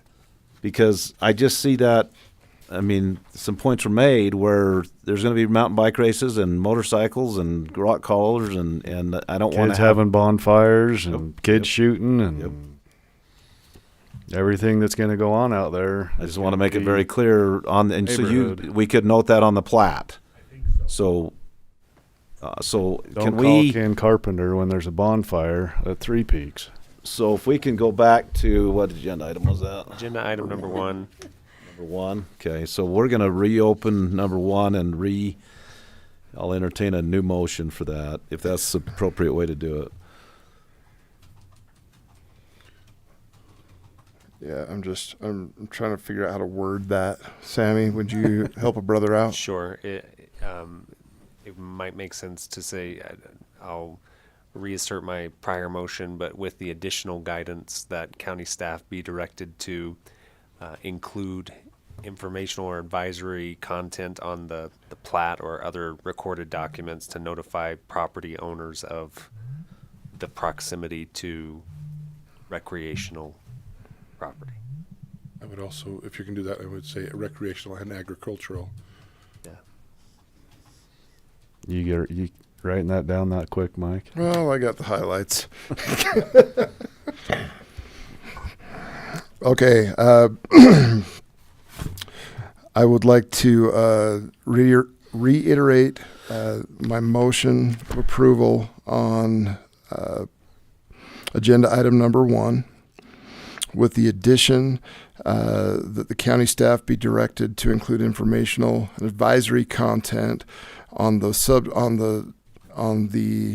subdivision plat to make people aware that there is nearby recreation area, agricultural area. So kind of a buyer beware caveat included on the plat. That your complaints could be ignored. There's a possibility that your complaints could be ignored basically because we were there first and they choose to purchase near these already established areas. We may have to sum that up on the plat. Yeah, that's y'all can stick that into appropriate language. Please do not quote that. You can put that into Chat GPT and clean it up. I was just stuck with the y'all can stick that. I'll second that motion. It's been moved and seconded. All in favor? Aye. Aye. And I assume you're still nay. Okay, thank you. Sorry, Jennifer. Don't be. I'm the one that jumped up here before you guys were ready for me, so that's Oh, on no, me. you're good. And I apologize for the record. When you went back to item number 1, that was in your capacity as the Iron County Commission and not the Board of Equalization, correct? Oh, did we not go out of? I'm sorry. Reconvene. Yes. I didn't catch the I'm sorry. reconvene. I made a mistake. So we did not leave the Board of Equalization and reconvene as Iron County Commission. I forgot to do that. So are we good? But in our minds, we did. Yes. We can do that ex post facto. That's formality, but I just want to make it clear. Thank you. Thank you for that. The Commission agrees that they acted in their capacity as Thank you for commission, that not the Board of catch. Yes. Equalization, Okay. right? Commissioner Cousins as chair clarified. So Yes. Thank you. Okay, Jennifer. Now you can go. No worries. Thank you so much, and good morning. I'll first present items 1 through 3 for your consideration and possible approval before moving on to the insurance, because we will be taking more time on that one. In the Sheriff's Office Patrol, Tanner Taylor has elected to transfer from a full-time corrections deputy to a full-time patrol deputy effective 9/28/2025, and Dallin Lingenfelter was selected from the most recent competitive interview and selection process to backfill an upcoming vacant deputy position effective October 13th, 2025. In the Justice Court, Jenny Beddish was selected from the most recent competitive interview and selection process to transfer from a part-time Sheriff's Office Patrol Administrative Assistant to a full-time Judicial Assistant effective October 12th, 2025. I apologize. In the Council on Aging Department, Angela Pearson was selected from the most recent competitive recruiting and interview process to backfill the part-time Parowan driver, Meals on Wheels. And that one is effective. I apologize. I should have this on here. October 14th, October 14th, 2025. Thank All you. right, I'll entertain a motion for items under 9, items 1 through 3. Make a motion to approve in personnel items 1 through 3. Second. It's been moved to second, and all in favor? Aye. I too, please. Thank you. Thank you. All right, for the insurance for the 2026 year, I first wanted to start off by just thanking the of course, the commission, but also the insurance committee, who really did their due diligence this year by meeting twice, because we had a couple of things come down to the wire, and we were literally scrambling until Thursday to make sure that this would all come through for today's meeting. I'm very appreciative that they make sure that their departments know kind of what's going on and get the feedback from them, so we really know that this is the right decision for the entire county. That's very important, and I'm very grateful that Sam decided to come with us this year. So that was a good addition to our team. So for medical insurance, the committee would like to recommend the commission approve staying with PHP this year. It is a high deductible healthcare plan with an HSA component. The renewal rate for PHP is an increase of premiums in the amount of 9.7%. In the initial quote from PHP, it came in at 11.9 and was negotiated down after being sent to carriers for bid. Select Health bid on our plan and came in at a 5% originally, but realized that our prescription benefit package with PHP was better and increased their bid to nearly 8%, with 3 prescriptions for some of our employees that were not included on the list at all, so they would have had to have gone to a different prescription. So they elected that PHP would be better, even if it is a little bit higher of a bid, just so we did not offset some of those employees' basically livelihoods. So the premium monthly rates are below there. Our original premium rates for a single party is $707.72 for the 2025 year. A two-party is $1,464.98, and a family plan is $1,981.60, and that's per month. And the increase for the 2026 year, total cost for the increase is $316,762. It increases the single party to $776.36, a two party $1,607.08, and the family plan $2,173.82. And also for the HSA component, the IRS stipulated that the 2026 limits have increased from $1,650 to $1,700 per year. And for historical reference, we kind of just put down there the prior years, just so you know where we sat. We ran really low comparatively with national average for a lot of years until last year. We had a couple of really high claims and costs for employees. We had some pretty sick individuals that we really wanted to take care of, and it reflected on the cost on that. But then the insurance committee also elected and to propose to you guys the use of $200,000 from our prior self-funded bank account to offset the costs of this year's premium, with the remaining to be used on another high quoted year. So that can be used. It's about $150,000 left in that bank account that we can use at a prior year or a coming up year. We have about $350 in there now. Mm-hmm. Yeah. So if that's something that you would like to do to kind of offset that, it will help for the beginning of the year for other That items. will 200 offset all of the increase? Or What's that? Will it offset all of the increase? Not or all just- of it. just It will part of offset all but like 150. No, actually 116.72. Okay. Thanks. Yeah. So that won't be as high as, but last year was incredibly high, so I'm grateful that wasn't that high this year. The insurance committee elected to keep our dental plan, which is EMI, and our vision plan VSP with a 2.2% increase. It's really pennies on the dollar per month, and our employees pay a portion of that. The life insurance LTD and AD&D, currently life insurance, those are with Equitable, and we've proposed to switch to New York Life for these services. The accidental, critical illness, and hospital indemnity, we go with MetLife, and we've elected to continue with that for those services. And Carrie am I good so far? I just wanted to make sure. Okay. So I'm just, again, so grateful that we had some really good employees that understand the difficulty to make this decision, and it's hard every year, but I'm just grateful that everything kind of came in smoothly, and we were able to get these numbers to you for consideration and hopefully approval. And if you have any questions, please let me know. Any questions? I don't have any questions. I talked to a couple of different members of the committee throughout the process, and I really appreciate their work and consideration. I know one that one at least had to cut some leave time short to be back to the meeting, and I appreciate them taking that serious.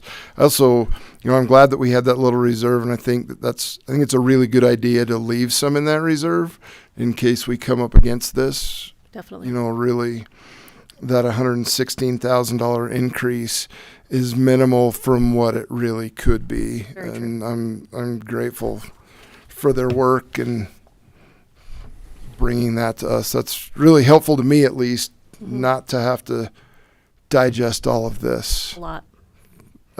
during the process. I really appreciate that committee. Yeah, thank you very much for your efforts in this and Yeah. trying to maintain that as cost effective as possible.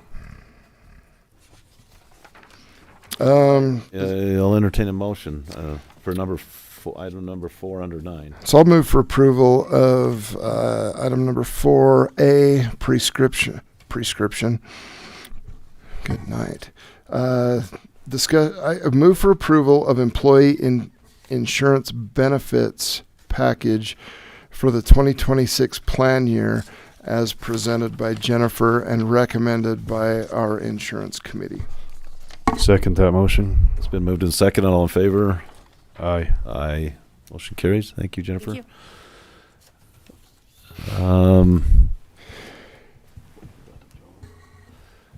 All right. County board, seems like we had something. We do have an issue on the county boards. Trish, you're here. Do you want to, as long as you're here, do you want to fill us in? Tricia Harris, I'm David Johnson's assistant for Iron County Cedar City Economic Development.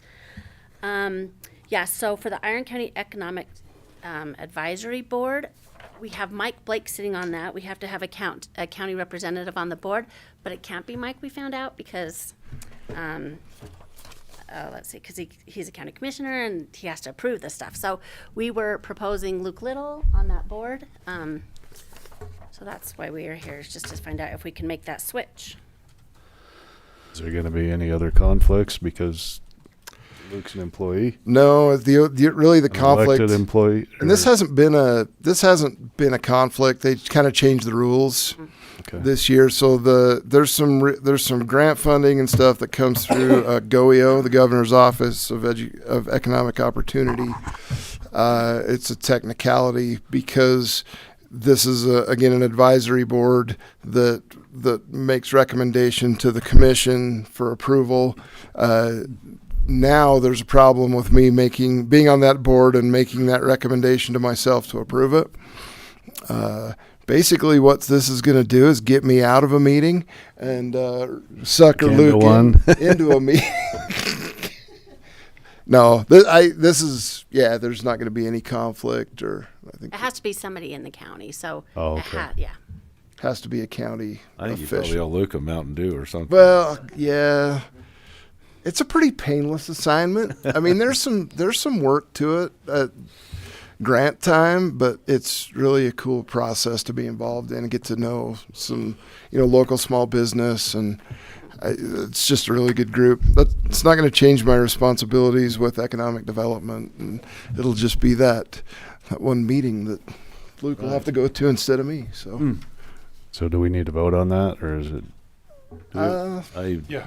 We do. Okay. Yeah, I would suggest, Commissioner Okay. Blake, that you make the motion. Yeah, so I'll just move for approval of Luke Little to be the new Iron County representative on the Economic Development Advisory Board. Second that motion. Moved to second. All in favor? Aye. Aye. Motion carries. Thank you. Thank you very much for coming. Appreciate it. Thanks, Tricia. Any other issues with boards? I can't think of any. I don't have any. Do we have a closed session today? No, Jared is again in Albuquerque, but he would like to maybe have a discussion about computer security, internet security, but it needs to be a closed session. There's some technical bits that we're not going to share with the public. That's understandable. But he's had family stuff keeping him away. So. Okay. All right. Seeing no other issues to discuss, Chair declares this meeting adjourned. Thank you. Awesome.